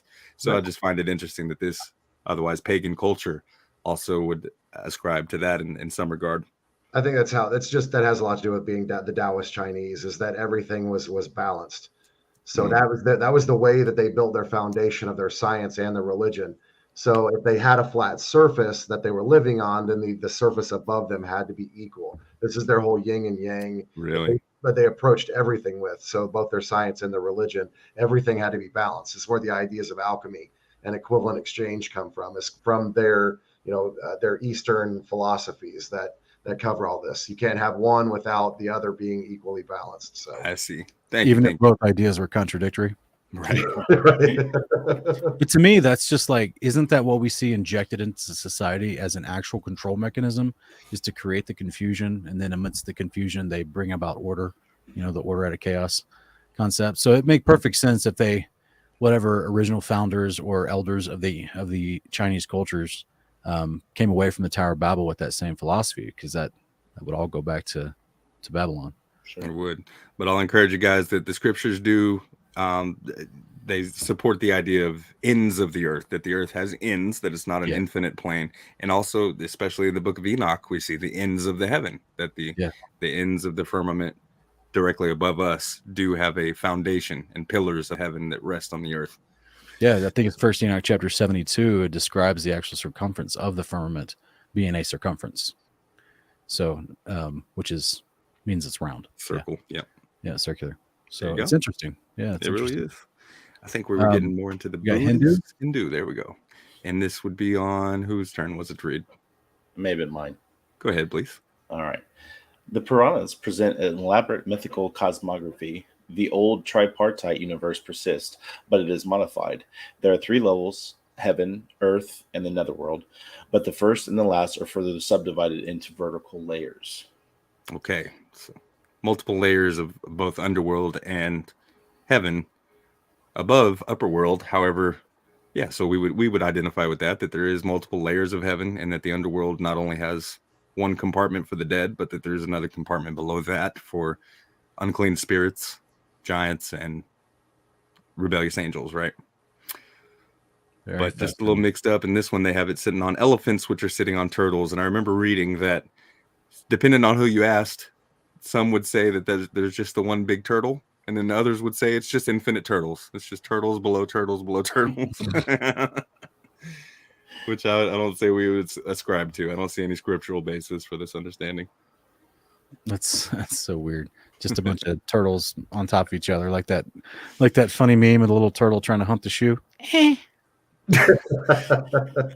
Which it's hilarious because I've actually seen somebody that I thought was joking when you see the anti-flat Earth memes going around saying, "Oh, the flat earthers believe the Earth is on a turtle," and somebody will say, "Well, what's under the turtle?" Somebody else said, "Oh, just infinite turtles." There was actually people that believed that in the Hindu cosmology. Yeah, because they, even though they have another world that they talk about, it's like, again, this is what we introduced at the beginning of the show for all the audience watching. It's pieces of what God has given to us through his prophets, but those pieces are then elaborated, stretched, or diminished in certain ways so that you never get a true accurate picture from cultures that worship false gods, because they, like the Greeks talked about a few slides earlier, things are observable. So the ancient Hindus could go up to, the tallest mountains they have in their region and see the earth extends in every direction equally. And they know they're not on a ball. They never would have suspected they're actually on a ball. But, they would see clearly, oh, okay, we live in here. And then we know that we have a dome over us, according to our theology. Even their false gods sharing that with them. So it's like the enemy just gave them pieces of the truth so that they could have a sense of grounding enough so that the gods are validated and claiming that they're responsible for that cosmology, that the people could see it. But then, of course, they lead them away to be worshipped on their own as opposed to worshiping the creator of heaven and earth properly. So it's oh, sorry. Go ahead, brother. I was gonna say, I got a little bit of tidbit about the Hindu while we're still on it. So the actual serpent that's in there is known as Shishanaga, and it translates to "he who remains." So if anybody has seen the Loki series on Disney, where the new bad guy that's coming up is known as Kang the Conqueror, and he's also known in that series as "he who remains." And he sits at the end of time, and the lore around Shishanaga is that when he coils up, when he uncoils, it slows down time, and when he coils up, it's the end of the world. But he is the one, after the destruction of all things, that he is the one who remains. So it's really funny that in the new Disney Plus series where they have the Kang the Conqueror, this is like a Nimrod figure, right, who travels through time, and he's the one at the end of this this multiversal thing. He was the one that was controlling the timeline, where it was like an Ouroboros. So he would cut off any of the branches that didn't bring to his creation. So he was, cutting the branches off so that it was a continuous loop of time. So he was the one who remains at the end of an Ouroboros. It's a really interesting, like, that they tied all that stuff together in that Loki series. Because they even got in this depiction the snake eating itself. But yeah, brother, Marvel movies are like watching a history lesson on the so-called mythologies of ancient cultures, aren't they? Yeah, it's wild because of the comic character, the original comics that created these stories, they were all very, very much aware of other belief systems, and they just infused them into the comics with the naive American kids not realizing the difference. But I mean, I love that you mentioned that, WesBlaze, because think about this. If I'm going to jump back to this real quick, look at this wonderful depiction here. Wait, where was the Nords? There it is. Look at this. So this wonderful depiction here.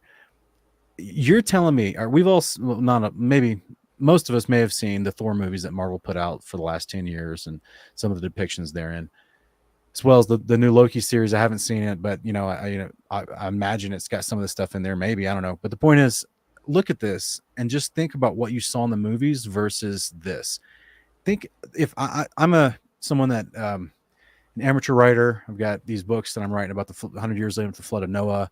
And, I think about plots and world building and all this character detail and how you can intertwine. Like my book about Noah has 35 main characters because it's a massive trilogy. It encompasses Nephilim and rebellious angels and Noah's family. And if I was working with this as a part of my source material, I would have created its own entire world of movies that I could have made off of the Norse cosmology, with all these different realms, with all the different people living there and the different ways that could be interacting and drama created and all this stuff.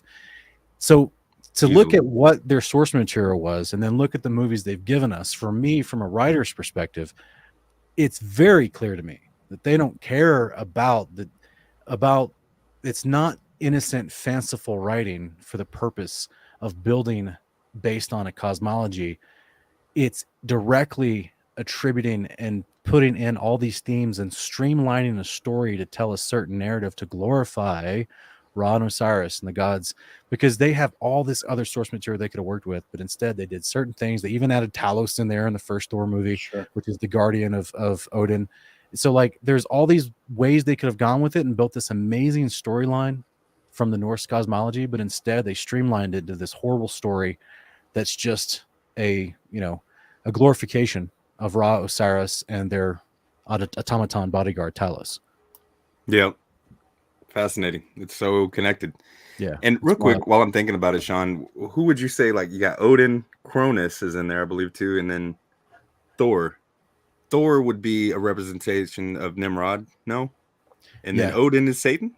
Yeah. Odin is the Ra character, and then Thor he's got one eye. The Helios or the Apollyon or the Osiris character. There you go. Okay, so so that's why he has to lose an eye. Yep, exactly. Reminds me of that passage in Zechariah. Yeah. Yes, sir. Yeah. Very good stuff. Loving it so far, gentlemen. Thank you. And this would be on me, I believe. No. Yeah, go ahead, brother. Okay. So Hindu Vedic cosmology, right? The Vedic was a separate kind of religion inside of Hinduism, aside of Hinduism. But above Earth, there are 7 layers in heaven, at the summit of which is the world of Brahman, Brahmaloka. There are also 7 layers below Earth, the location of hells, inhabited by serpents and demons, from the Encyclopedia Britannica. So I remember your NASA episode that I was a guest on Investigating Babylon, and you broke down the Brahmin situation. Everybody go check out that Investigating Babylon series. Can't say it enough. But then there's no wonder where Dante Inferno got his idea of the of 7 layers of hell, right, of the underworld. This is just ancient Hinduism, Vedicism. Yeah, and is, to my knowledge, wasn't Dante Catholic? I believe so, yeah. Okay, so then we also have George Lemaitre, several hundred years later, a Catholic priest, coming up with Big Bang cosmology, which is literally Hindu Vedic cosmology. There you go. Yep, that's where the Big Bang originated from these guys too, even though they held a tripartite enclosed cosmology as well, and even had 7 heavens. They still believed that it originated from nothing, right? It was self-created. Is this the first one that we've looked at that actually did have 7 layers of the firmament? No, the Babylonian. Oh yeah. Okay. I want to say one others did, but yeah, we'll touch on that later.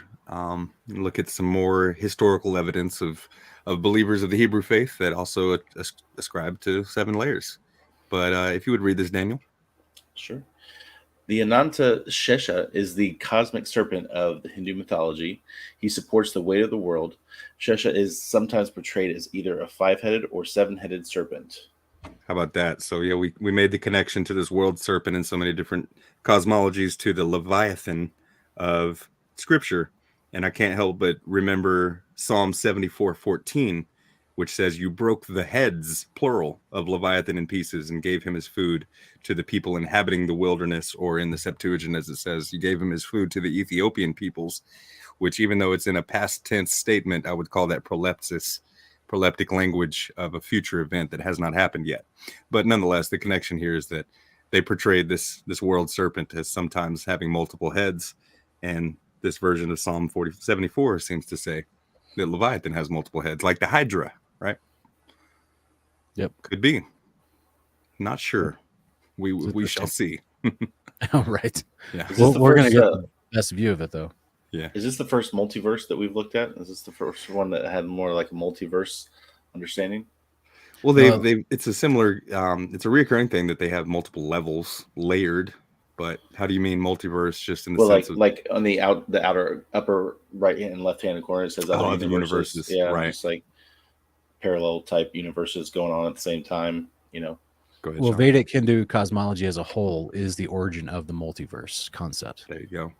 Yep. So that's where that all comes from, which is no coincidence that modern day astrophysicists like Neil deGrasse Tyson and some of these other people at NASA are promoting the actual string theory for the last 20 years, which leads into a multiverse concept. And panspermia too, which was interesting when you said that the Egyptian goddess Nun, and Nun is the word seed in Hebrew, right?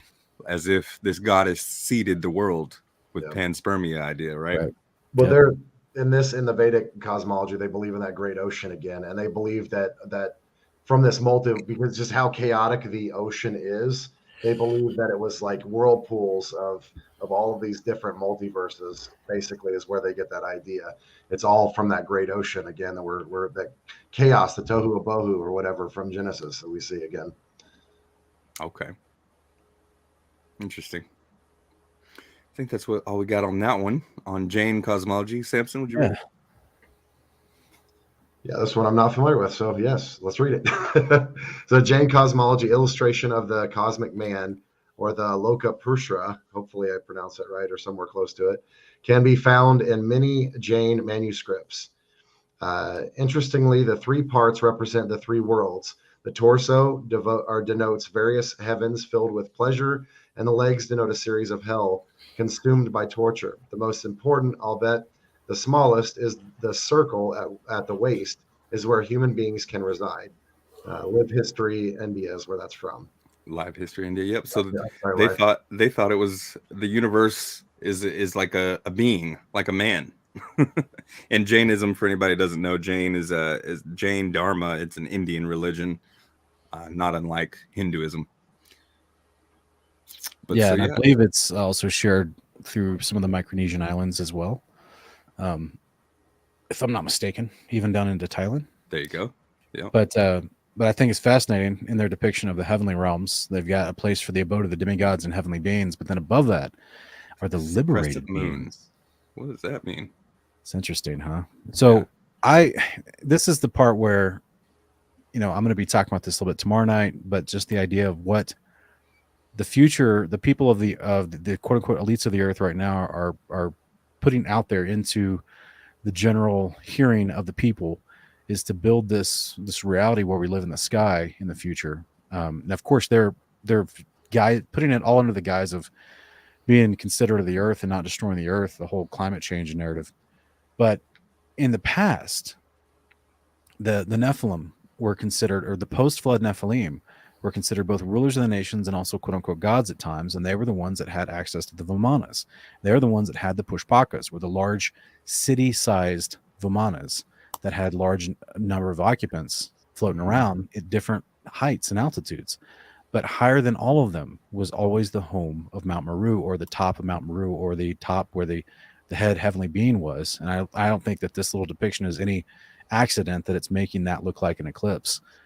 Because it was always at the very top was your Ra character. He was the head of them. He was the great celestial being over all of them.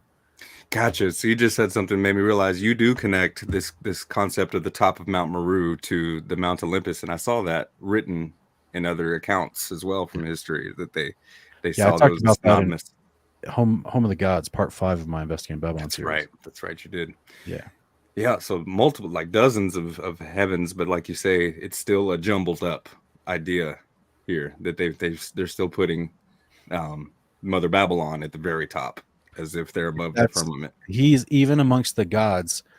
This is why the quote unquote rulers would said that they would assemble there out of all the demigods, of all the quote unquote Nephilim style gods that would be in their Vimanas in the sky above. They then would assemble at Mount Olympus, and there was only a certain amount of them that would go up to Ra's house or Zeus's house and hang out with him to discuss the affairs of mankind.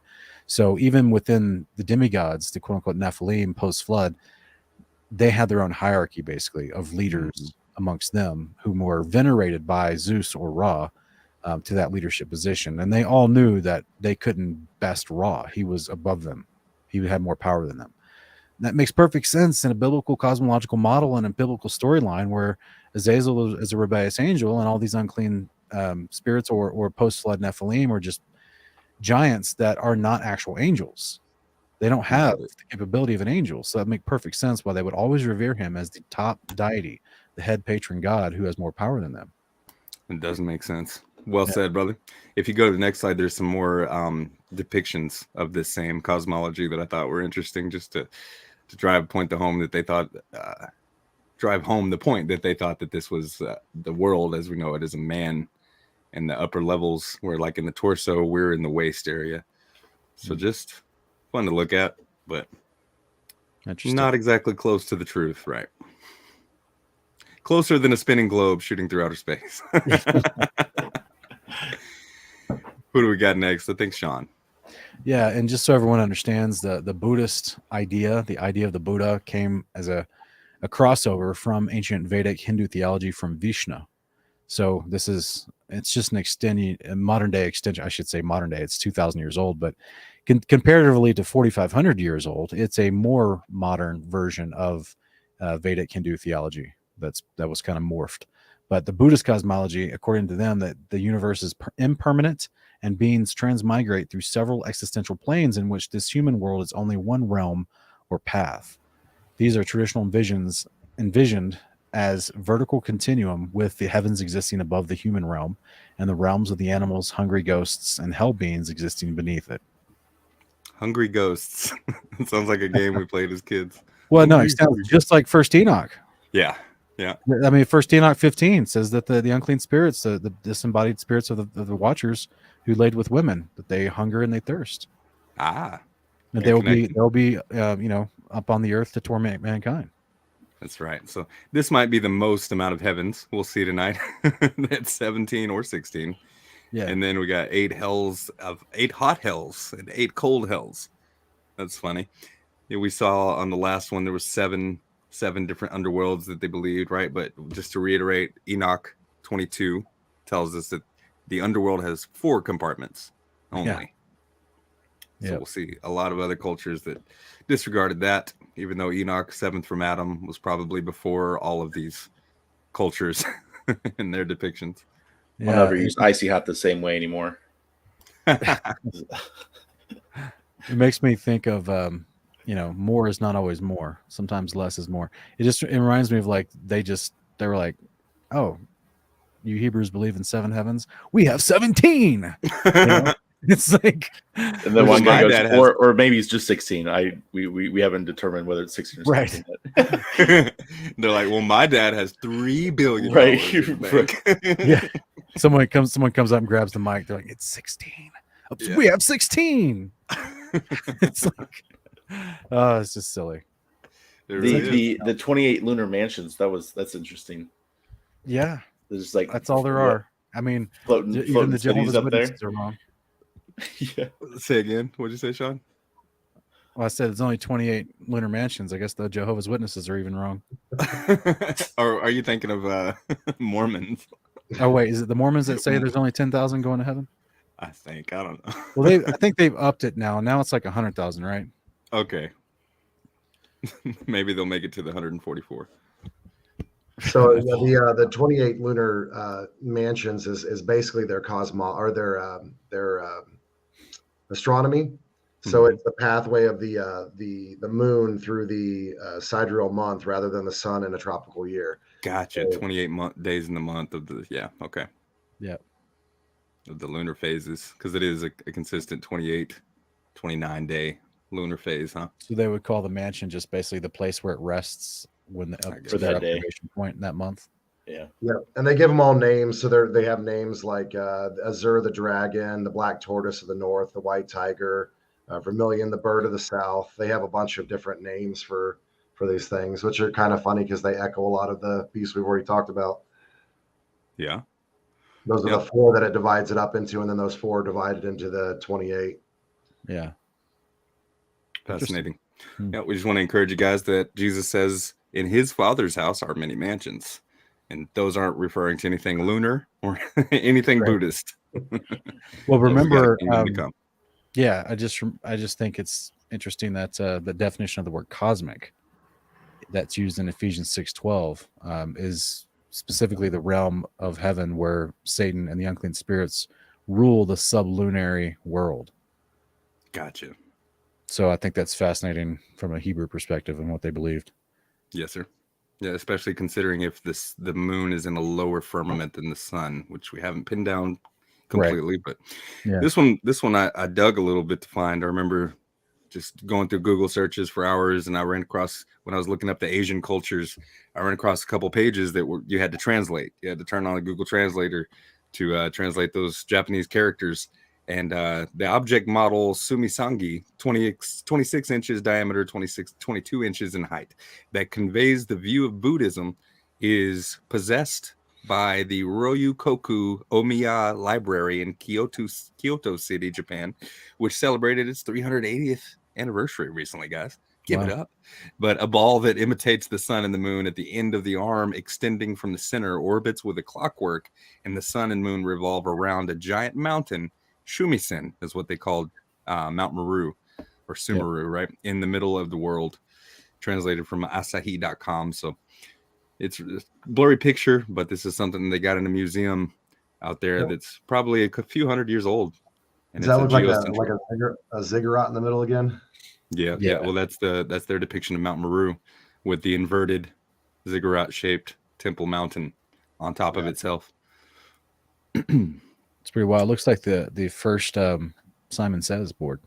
Yeah, that's a pretty common theme in Asian cultures and even Mesoamerican cultures, that they would have the 4 cardinal directions as represented by 4 primary colors. Yeah, in some way or another. They also tie to those 28 mansions. They're divided by those 4 beasts in the sky. Okay, fascinating stuff. Interesting. It is another little old school firmament model by the Asians there. Yeah. Here's another one. Would you read this, Sean? So the stupa is a dome-shaped structure containing relics that is used as a Buddhist shrine, burial place, and place of meditation. Gotcha. So I almost put the jet at the top. Yeah, it does look like that, right? And some of them they have 3, and some of them they have 7 of those little layers of the conical shaped discs. Interesting. I believe there's one more slide on these. Hey, Sean, was that the little? Do you see the little ball of the little 3 balls at the top? Does that look familiar from your investigating Babylon? Ball top towers. Yeah, these are discs on this one. Oh, okay, they're discs. Yeah, it's hard to see it, but those are discs on that one. But there's a lot of these temple structures, the corner pylons or the corner spires. They'll have a little sphere on the top of them. There you go. Yeah. But Encyclopedia Britannica.com says the central structure consists of a hemispherical dome on a base with a relic chamber deep within. Now I wonder if that doesn't mean underneath it, as if they had a hollowed out space underneath, because they're relating this to the cosmology, right? With the relic chamber deep within, the dome symbolizes, among other things, the dome of heaven, encircling and closing the earth. It is surmounted by a squared railing that can be said to represent the world mountain. So they built these temples, these shrines, these meditation places as representations of their idea of cosmology in architecture.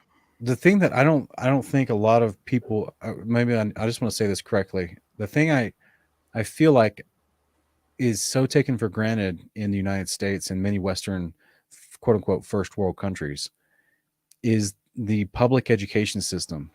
Even though we, in the United States, we may not be happy with our public education system right now, the idea that it gives children en masse exposure to ideas, even if now many of those ideas have morphed into indoctrination itself, but in other countries around the world, they don't have that. So like they'll still have, like if you go to India, there's entire thousands of miles worth of tribes and villages where they'll have these, but the average people are not educated in a way to know what these structures mean or what they represent.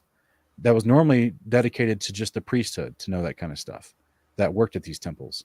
So this is how it can leave, even with strong, rich cultural history like the people of India, and they have these types of temples and shrines. And you would think, man, how could they possibly fall for, and support the Indian government creating a space program? Because you would think they would all believe in their strong, rich cultural history of belief and know that they're an enclosed system with a dome over them. It's how powerful the deception is.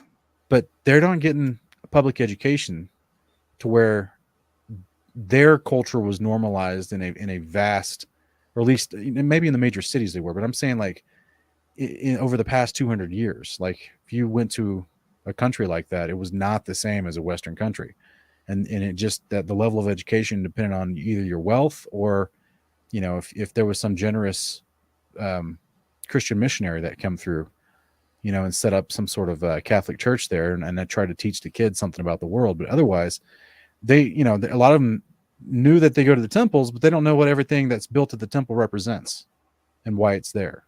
So it still leaves them completely wide open. a big cool building to Yeah. to them. Like they see that as it's honorable to their god and it looks Right. great and everything. But as far as knowing these details, so it just leaves them completely open for modern day heliocentric evolutionary science to come in and tell them, oh yeah, I know these ancient gods. This is the temple of the ancient god. Don't worry about what all those things mean and what we believe they used to mean for thousands of years, because you live on a ball in space that's flying aimlessly with no purpose through a vast void of infinite darkness.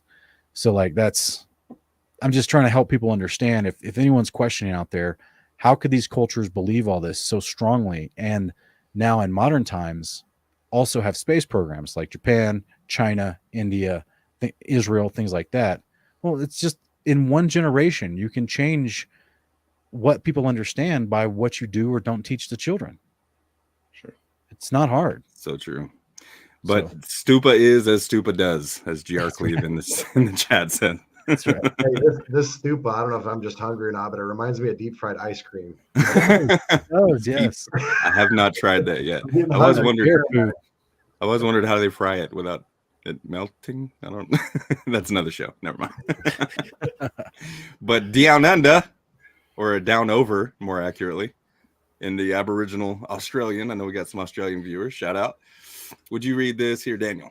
Sure. It says most Australian Aboriginal people held a common view of the earth as a flat disk surrounded by the boundless water of an ocean. Above this earth disk was a solid vault or canopy. Beyond this vault was the sky world, a vast, plentiful, and beautiful place. The sky was a canopy covering all and coming down beyond the horizon to meet and enclose the flat surface. The sky dome or canopy was usually supported by props or of one sort or another. Okay. So foundations of the heavens, sky dome, solid vault, canopy. And I believe that's a man character. If not, I apologize for the nudity. Not positive. What else? What else do we got here? Aaron, can you read continuation of Aboriginal? Yeah, it says the Australian Aboriginal ethno-astronomical traditions were recorded from a wide variety of sources in different periods. While the corpus of mythology concerning the heavens is diverse, it is unified by the belief the sky world as land with its own topography, containing plants and animals familiar to those living below. The aboriginal.astronomy.com.au. All right, so an official Australian astronomy website talking about this ancient view. And I just found this particular excerpt of that article interesting, because if indeed they are talking about the worlds of the firmaments and the literal heavens above, I find it interesting that they acknowledged that there would have been land and animals, plants familiar to those living below. What do you think, Sean? So that, I mean, it makes perfect sense. Yep. As far as Because speculation. That's what we would postulate, that it's not an ethereal, ghosty, wispy world up there. It's an actual, that there's agriculture and that there's systems of all of that, land and animals and plants. So fascinating stuff. Aboriginals, we appreciate their commentary. One more here in the Tahitian area. Go ahead, Sean. So based on the accounts in ancient Tahiti by Tilra Henry, in the beginning, the god Ta'aroa, called the Tumu, the foundation, dwells in Fa'ati, the little valley, the region within the shell Tumuiti, the little foundation, enclosed within an outer shell, Rumia. And Ta'arosa's inner shell was taken by Ta'aro for a Tuma Unui. WesBlaze, you did this on purpose. A little bit. Go ahead. It's fun. Father, give me the gift of tongues to get through this. So, all right. So the shell was taken by Ta'aroa for a Tumu Nui, which is the main foundation, and a Papa with the stratum raka of the world. His outer shell was taken for the sky Rumia, held close to the earth by the octopus, the Tuma Ra'afanua, which is the foundation of the earth sky, the Ta'aroa Hasa Tetumi. Okay. WesBlaze, can you just drop a beat while I say this? Hey, you have to. Because let's see if I can get through this. Ta'aroa Hasa Tetumi, into which he put his spirit into me. The Tapapapi Papi Sasakarumi. Yeah. All right. Hey, that's all I can ask. I don't know what I'm reading. Look at the picture on the right, guys. Sean, you got to do it all over again in a Tahitian accent. Like don't even know what that sounds like. I don't even know what that is. Do you hold your nose for that one? I'm impressed by how well you pronounce that word. It's a 4-letter word. It says, was it P-A-P-A? You said that one really well. I was impressed by that. Papa? Yeah, that was good. Isn't that potatoes in Spanish? I was about to say, it's French fries, guys. So we got the octopus. This was the first time there's an octopus involved in cosmology, but those guys in Tahiti, man, they're something else. Interesting. All right. That was all for that one. Okay.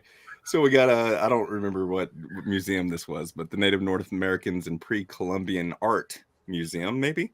They have this depiction, and I just cut out an excerpt where it just says on their little podium here in front of their artwork exhibited, they say they imagined their world, the Native Americans, on a horizontal plane, right? Horizontal is where we get the word horizon from, in case you're unfamiliar, meaning flat, plane.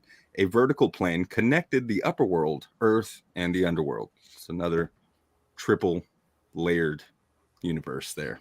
And universe, by the way, break down the etymology of that. Una meaning one, and verse could be understood as a spoken word. I love that. Universe, one spoken word.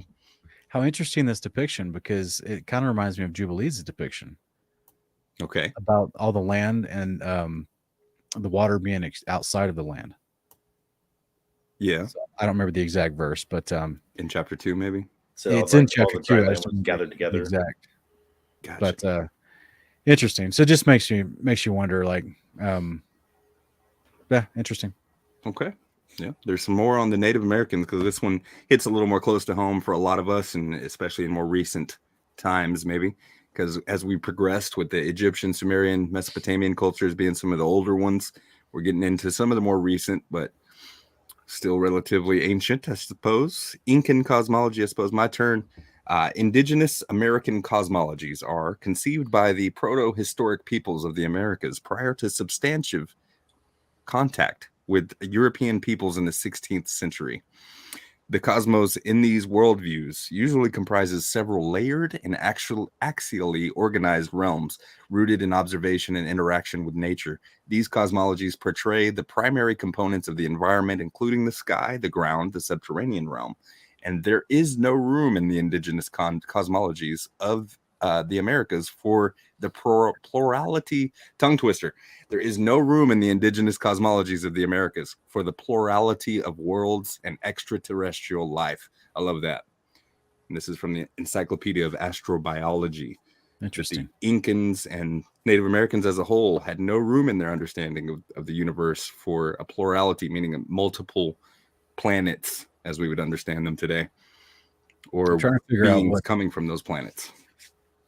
It's interesting that the house at the center with the, I don't know what that is coming out from the house that looks like rays of light. Yeah. I don't know what that is, because it reminds me of the Jesuit sun. Okay. Yeah. I see that. Like on the Pope. I'm also considering like roadways. You think that it's just supposed to represent roads? I don't know. I can't tell. Weren't a lot of the like the South American, especially the pyramids that were built down there, weren't they built on like ley lines and stuff like that? A lot of them. I've heard that. Yeah, it's interesting. Which those would would be representative of that. Yeah. Those you would have other connecting points to other places on the plane that would also be connected to those same lines. Joe is in the chat beatboxing too while I was rapping the Incan cosmology. I've heard that. I've been told that even when I'm just talking or reading, I sound like I'm rapping. I don't mean to. Nonetheless, Navajo cosmology, if you would, Daniel.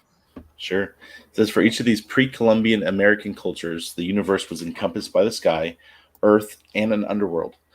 Each viewed celestial bodies as living beings that influenced man and could be affected by them. Each held the belief that people came from the earth and dwelled in the center of the universe. Nat Geo said that. And this was from an article in March 1990 called Ancient Sky Watchers. How about that? So the Navajo people, like scripture, believe that men came from the earth in a way, right? Because, well, scripture says God created mankind from the dust of the earth. Specifically Adam, huh? So yeah, kind of we're getting repetitive. I know we're starting to say the same things over and over again, right? But this just to drive the point home for you guys that every one of these cultures had a similar understanding. Yeah, I'm thinking about Job 38, where it says each viewed the celestial bodies as living beings that influence man and could be affected by them. Just because was Job 38 talks about the constellation of the Pleiades and how it and subtle its subtle influences. Yeah, Hmm. yeah, And I just know what you're makes talking me- about, Job.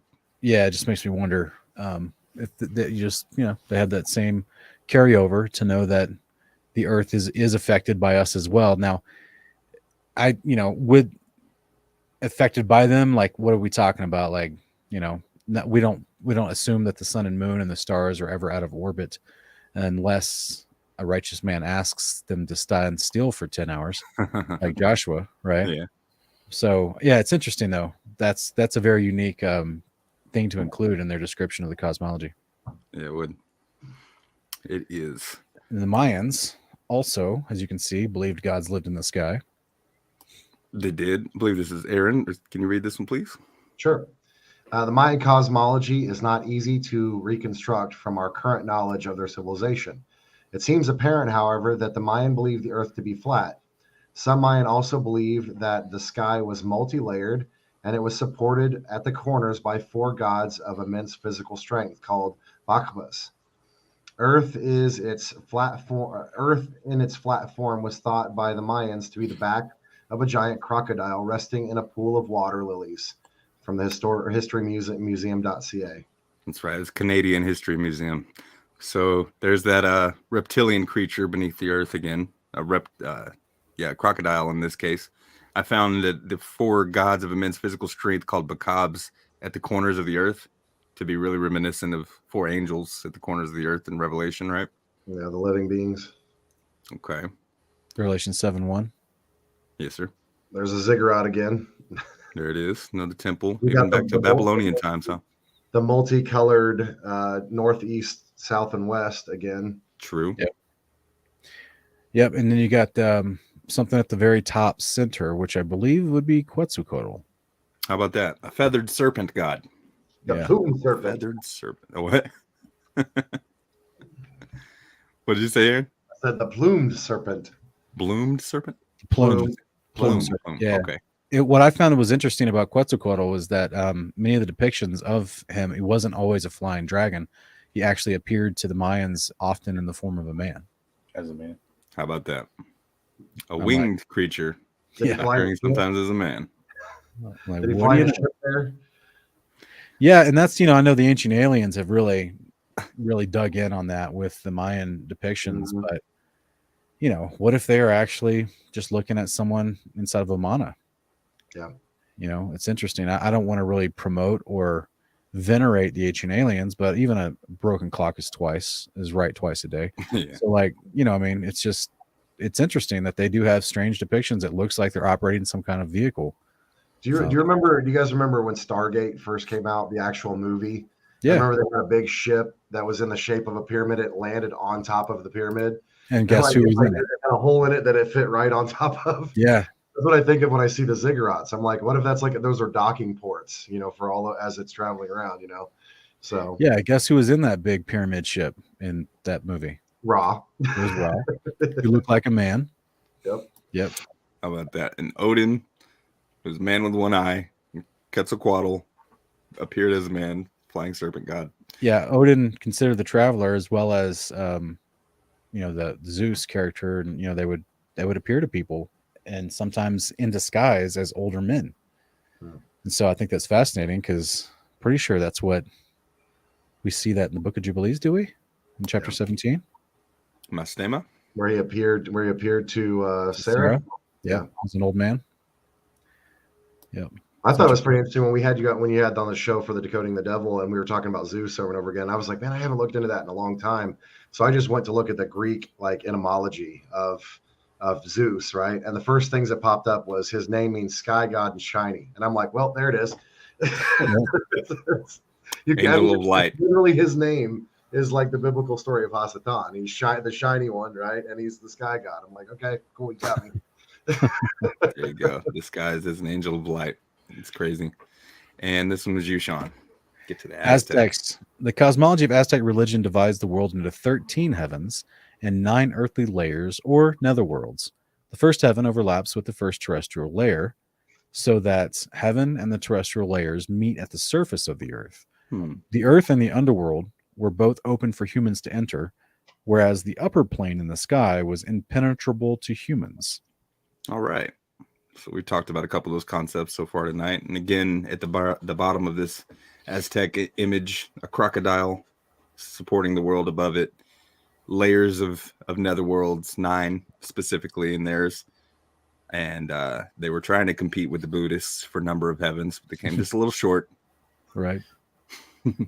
But that the heaven and terrestrial layers meet at the surface of the earth, I find interesting, meaning that it would have to be foundations of the dome, the vault of the firmament touching the ground, is what that implies to me. Mm-hmm. Isn't in the occult, isn't it a thing about the 9 realms of hell? I haven't heard of it before, other than just looking at the different cosmologies here.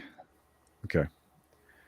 Yeah, Maybe. I don't know too much about to keep talking about it, but that's all right. But that is the end of the different cultures that I've had so far. There's a few others scattered in through this image here that we didn't get a chance to cover for sake of time. We're already at 2 hours here tonight. But as you can see, there's 2 facets of tonight's episode.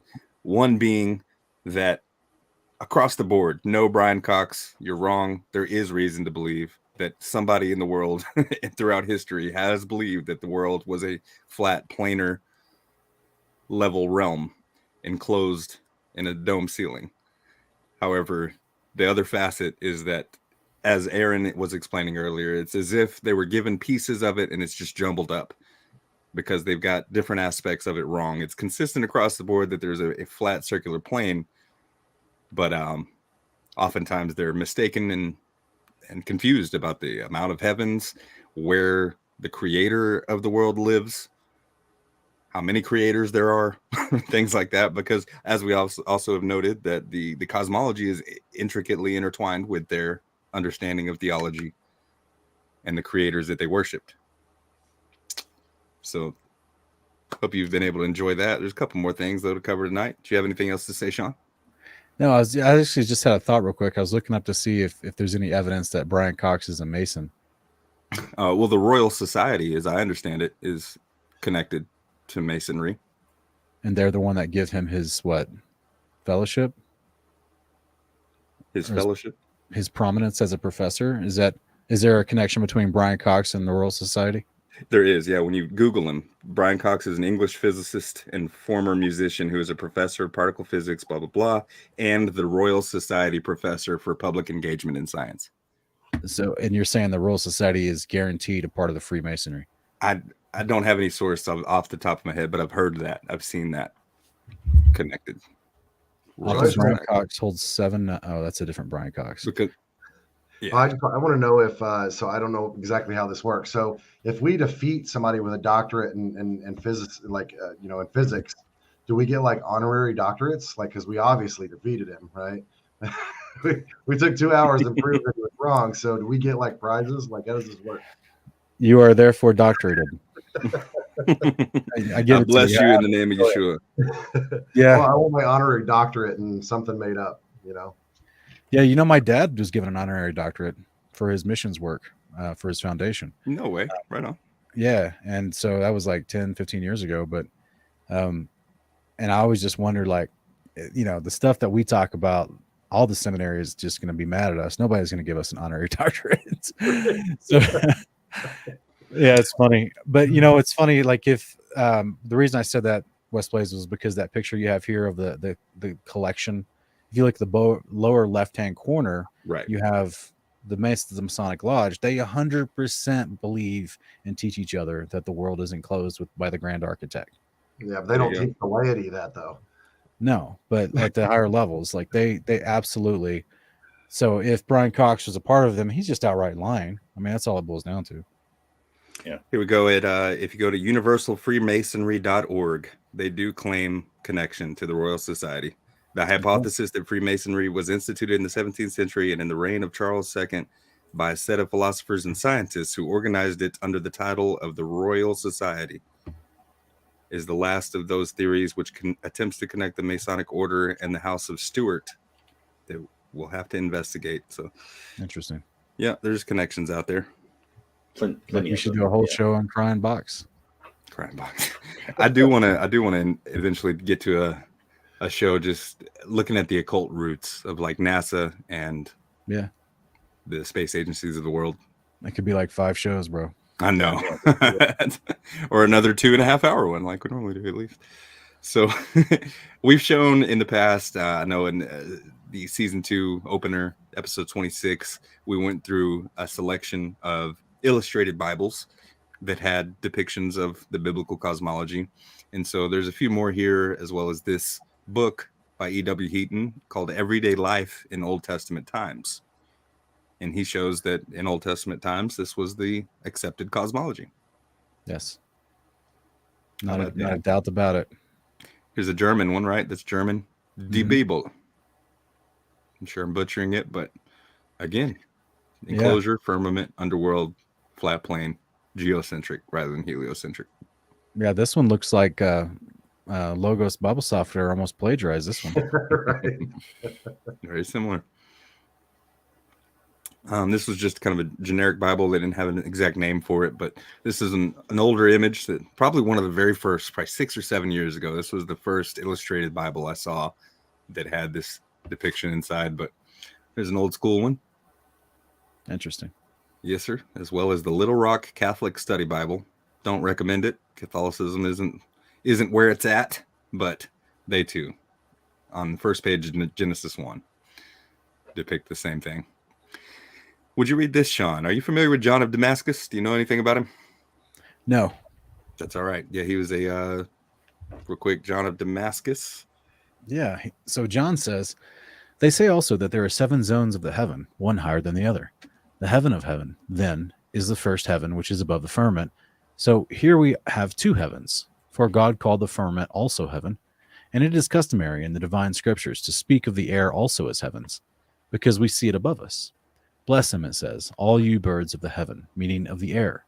For it is the air and not the heaven that is the region in which the birds fly. So here we have 3 heavens, as the divine apostle said. But if you should wish to look upon the 7 zones as 7 heavens, there is no injury done to the word of truth. No injury done. I love this. This is a good quote for the people that want to attack us and be upset that we're saying that there's 7 heavens, right? Listen to John of Damascus here. John of Damascus was a Christian monk, priest, hymnographer, and apologist born and raised in Damascus in 675, 676 BC. I'm sorry, AD. Nonetheless, he had wrote this sometime in that period of his lifetime. And he goes on to say a little bit more. I just wanted to bring this up because we've looked at, Testament of Levi, Apocalypse of Abraham. We've looked at other passages, including as well as historical writings from like Irenaeus, disciple of Polycarp, who's the disciple of John the Apostle. Nonetheless, Irenaeus said that he agreed in the 2nd century AD that there were 7 heavens. We've looked at lots of cosmologies that had varying numbers of heavens. And then we've even, the past few slides, we looked at biblical cosmology represented. And sometimes there's only one dome usually represented in those depictions. Other times they do go on to say there's 3. We would propose there's 7, and John of Damascus doesn't have any argument about that. He goes on to say, for it is usual in the Hebrew tongue to speak of heaven in the plural, that is, as heavens. And when a Hebrew wishes to say heaven of heaven, he usually says heavens of heavens. And this clearly means heaven of heaven, which is above the firmament, and the waters which are above the heavens, whether it is the air and the firmament, or the 7 zones of the firmament, or the firmament itself, which is spoken of in the plural as heavens, according to the Hebrew custom. So a little bit of tongue twister there, but he's just trying to elaborate that, maybe trying to settle the argument, right, and cause some peace between the brothers that were maybe even arguing in that time, right? In the first was that 7th century, 8th century? Have you guys ever seen that the video where people ask Siri a calculation question, and so that they get a whole bunch of zeros, and Siri's just going 0 0 0 0 0 0, and then they start dropping a beat to it, Yeah. Heaven, heaven, heaven, heaven, heaven, heaven, heaven. That's all I'm hearing. John's sitting over here. There you go. That's funny. Another person saying I sound like I'm rapping. Goodness. That's No. right. It's just, I gotta own it. But all right, what else did we have? Did we have anything else? That was the last one. That's the last one. What do you think, guys? Any added commentary? I Anyone? had a question for you guys real quick because I was thinking about this the other day with the different layers, right? Like we saw in our friend that was creating that model, right? So each one of those domes, is there land masses between those spaces? And what do we know about that? Like, have you guys ever looked into that? Like, because we had like Admiral Byrd that talks about going over the Antarctic wall and finding a landmass as large as the United States or whatever. Could he have went through one of those gates in between those, the firmament or whatever, and he's going into another section of the landmass between two walls of the firmament? Have you guys ever thought about that? I just want to know what you guys thought. I've thought I about it. considered it, yeah, but I don't personally think that was possible for him. I tend to lean towards an interpretation of passages like in Enoch 15 that would say that the spirits of men are relegated to the earth and that we're never meant to inherit the heaven or be able to pass through it. Yeah. Now, as far as like this depiction we had on screen here, we just see the land inside our enclosure, but is there actual land, between the additional enclosures? You know what I'm saying? I think that's what you're referring to. Yeah. Samson, is that right? Yeah. So, that's possible, but it could be where angels dwell. I was going to say. Yeah. I thought about that, like where one of the places, and you guys maybe have looked in this more than I have, but there's that one passage about the place where they store the angels who didn't, keep into their assignment. I was wondering if maybe they were just stored into kind of one of these areas that becomes like an oblivion where there's nothing there, but it's between two of these walls of the firmament or something. I hear you. Yeah. It seems to be consistent describing Tartarus, the place where the rebellious angels are kept and imprisoned. It seems to just consistently describe that as beneath Sheol. Okay. Yeah, I believe it. The way it describes it is there was no firmly fixed earth beneath them and no firmament above them. Okay. There you go. Yeah. So in this example we're looking at, if we went outside of our enclosure into the additional larger enclosure, there would still be both an earth beneath them and a firmament above them. So yeah. There you go.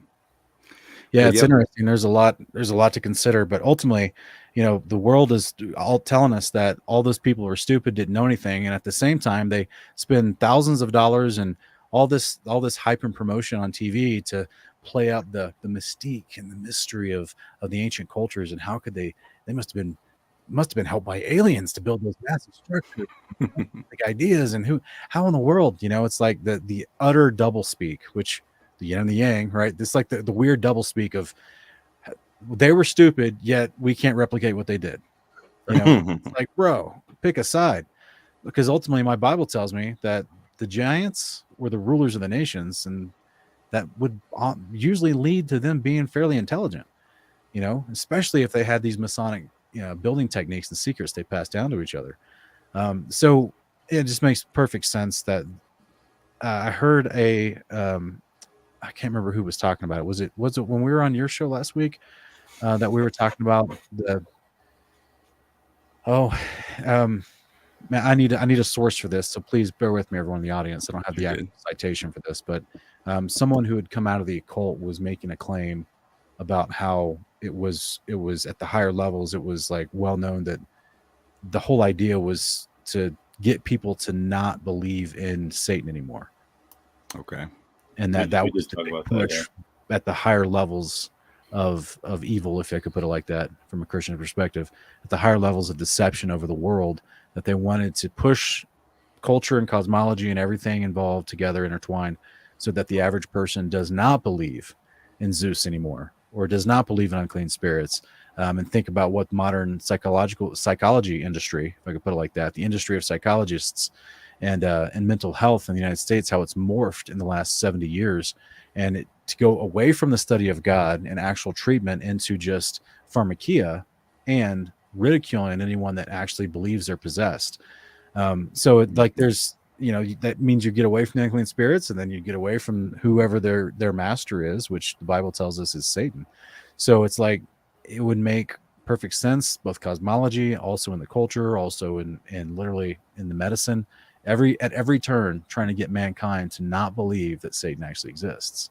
True. So, and it's fascinating too. I meant to include a slide at the beginning of all this presentation to kind of help define. I even saw somebody asking in the chat, like the root word of cosmology, which you mentioned earlier, cosmos, Sean. But nonetheless, just the definition, if you Googled it for cosmology, it says the science of the origin and development of the universe. So it's not just about what it looked like to them. It's about the origination of it, meaning creators in the cases of the pagan nations and their cultures. So I hope this is a good resource for you guys to be able to compile so many of these different cultures like that. But furthermore, I think it will help give a great foundation for those of you who have not stomached all 21 episodes of Investigating Babylon. Can't say it enough. Go both to Kingdom Cast, Kingdom in Context. If you like some of what you saw here tonight, you're going to love the pieces of the puzzle that Sean's going to continue putting together for you. I know it's a lot of time, over 30 hours, but it's well worth it. Binge it like you do with Friends episodes or The Office. Yeah, if you want to make your local pastor uncomfortable at the potluck, just go watch some Babylon. Go ask some questions. There you go. It'll get people thinking. It certainly got me thinking in a way that I'd never thought about, like the Satan and just where he lives. This idea of the tangible practicality that he has, as we saw many of these cultures placing this idea of Olympus, Mount Meru, underneath the vault of heaven, or sometimes they mistakenly put it over it, right above it. But just one of the jumbled pieces that they've mixed up over the years. Before I forget, I want everybody to, anybody that might be interested in entering into a giveaway contest for Uncommon Ground. We've done several of those. I want to do another one. What I'd like everybody to do is put in the comments of the video, not in the live chat, put in the comments after the video goes off. Type under there what you thought, which culture cosmology you thought was the most interesting or had the most fun understanding and learning about tonight. And if you enter in that specific answer of like the Babylonian cosmology or the Chinese cosmology, just keep it quick and simple so I'll know that you're trying to enter into the contest, and we will select at random one of those comments to receive a item from the Uncommon Ground Teespring store of your choice. Your color, your size, your favorite design. We'll get together and pick that out for you.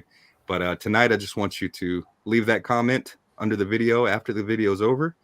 Put your favorite cosmology, and that will enter you in to be selected randomly for a chance to win one of those items. That's all I got. And if I may, just real quick, there's some people in the chat asking us about, they're having a conversation about the definition of the word cosmos. But guys, the one I was mentioning from Ephesians 6:12 is literally the word used in that passage for cosmos kratos, which is the specific Greek word used in that passage, which speaks about Satan, unclean spirits ruling the sublunary world. So a little different than just looking up the Greek word cosmo. There you go. Yeah. Yeah. Yep. There's a context there to it for sure. But otherwise, next episode we come back. I'm going to have to be doing a little traveling here next week. I also have my little sister getting married. I'll be going to a wedding. So it'll be a couple weeks before we're able to come back on. But when we do, that is when we will pick the winner of the giveaway contest for the next one. Otherwise, y'all check out tomorrow. Sean is starting the series 42 on Kingdom in Context, a follow-up to the Investigating Babylon series. I can't wait. I've been looking forward to it ever since you first teased it. And what are you laughing about, Sampson? What's up? Oh, I'm excited, man. But, Me too. I finally got caught up, so now I'm ready. Good. I'm so happy to hear that, brother. Now we got more to talk about, and you were able to provide more commentary tonight. Daniel, your input is so appreciated. You were fun. I had a blast with both of you guys. Sampson, you're so very knowledgeable about the ideas you brought to the table tonight. I so appreciate you both. You guys are welcome to come back on anytime with us. Now that I have some ongoing personal technical difficulties that will prevent me from being on camera, so I'd love to have you guys back on again if you could in the future. Nonetheless, tonight we want to say that you bless God, ask that you bless him, and that he blesses you in return. Shalom to you guys from under the seven domes. We're going to end off on an outro song as we normally do in the Uncommon Ground style. This one is by an artist, a animator, and a guy that has a channel, and his name is Friend of Yahweh. And then he hired a rapper named Realm Walker Realm Walker, and they have a song together here called Nevermore. So we're going to end off on that. But otherwise, you guys, if you've enjoyed what we're doing, if you want to bless what we got going on, you have options for you to do so in the description of the video below. There's links to multiple available options for you guys to do that. And we just love and appreciate you all. The comments, the support, the continued encouragement has just been a huge blessing. And we love you guys. Thank you. Thank you. Anything else, you guys? No. Thank you. Thanks for Thank you so much. Yeah. Much love to y'all. Enjoy the outro song, and we'll see you next time. Shalom. Shalom to you.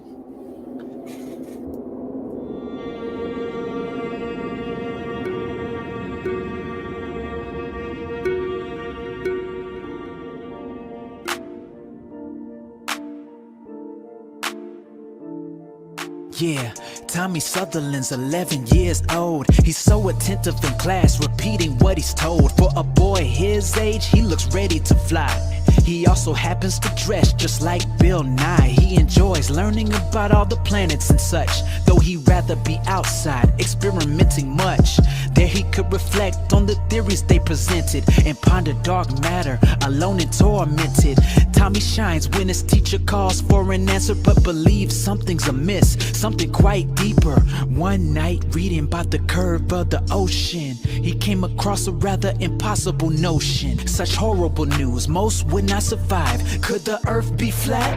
Hidden by lies? He dug out his telescope from his pop shop, went to the beach to test the earth's drop. But what would arise as he gazed over the pier? The land and a boat that had just disappeared. Bewildered, he ran the numbers at hand. 8 inches per mile squared, but it did not stand. While alone on the beach, the sound quickened away.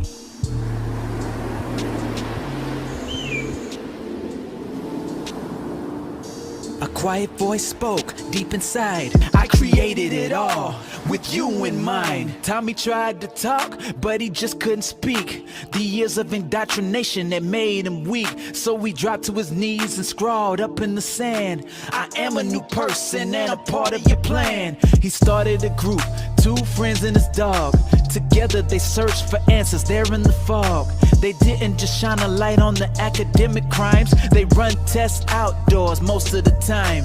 While other kids repeat theories like they won, this gang is about action, not to be outdone. They collect real data under the stars, planets or lights, close up rather than far. As the sun comes round, it's a perspective thing. The moon's its counter, very near we've gleamed. The family did jest, you're crazy with no cred. These experiments you do, they're all up in your head.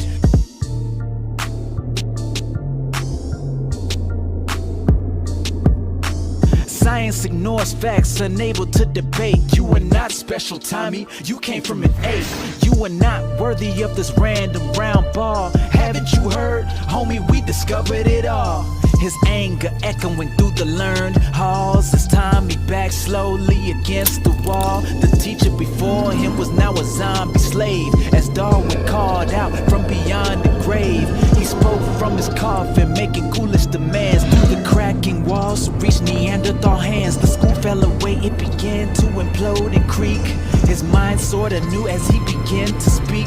Every line that had crept into the reams now was decoded, inspired by dreams. To escape the madness, he had reached for the door. Eyes open, floating over linoleum floors. Snow drifting down, hitting his hot face.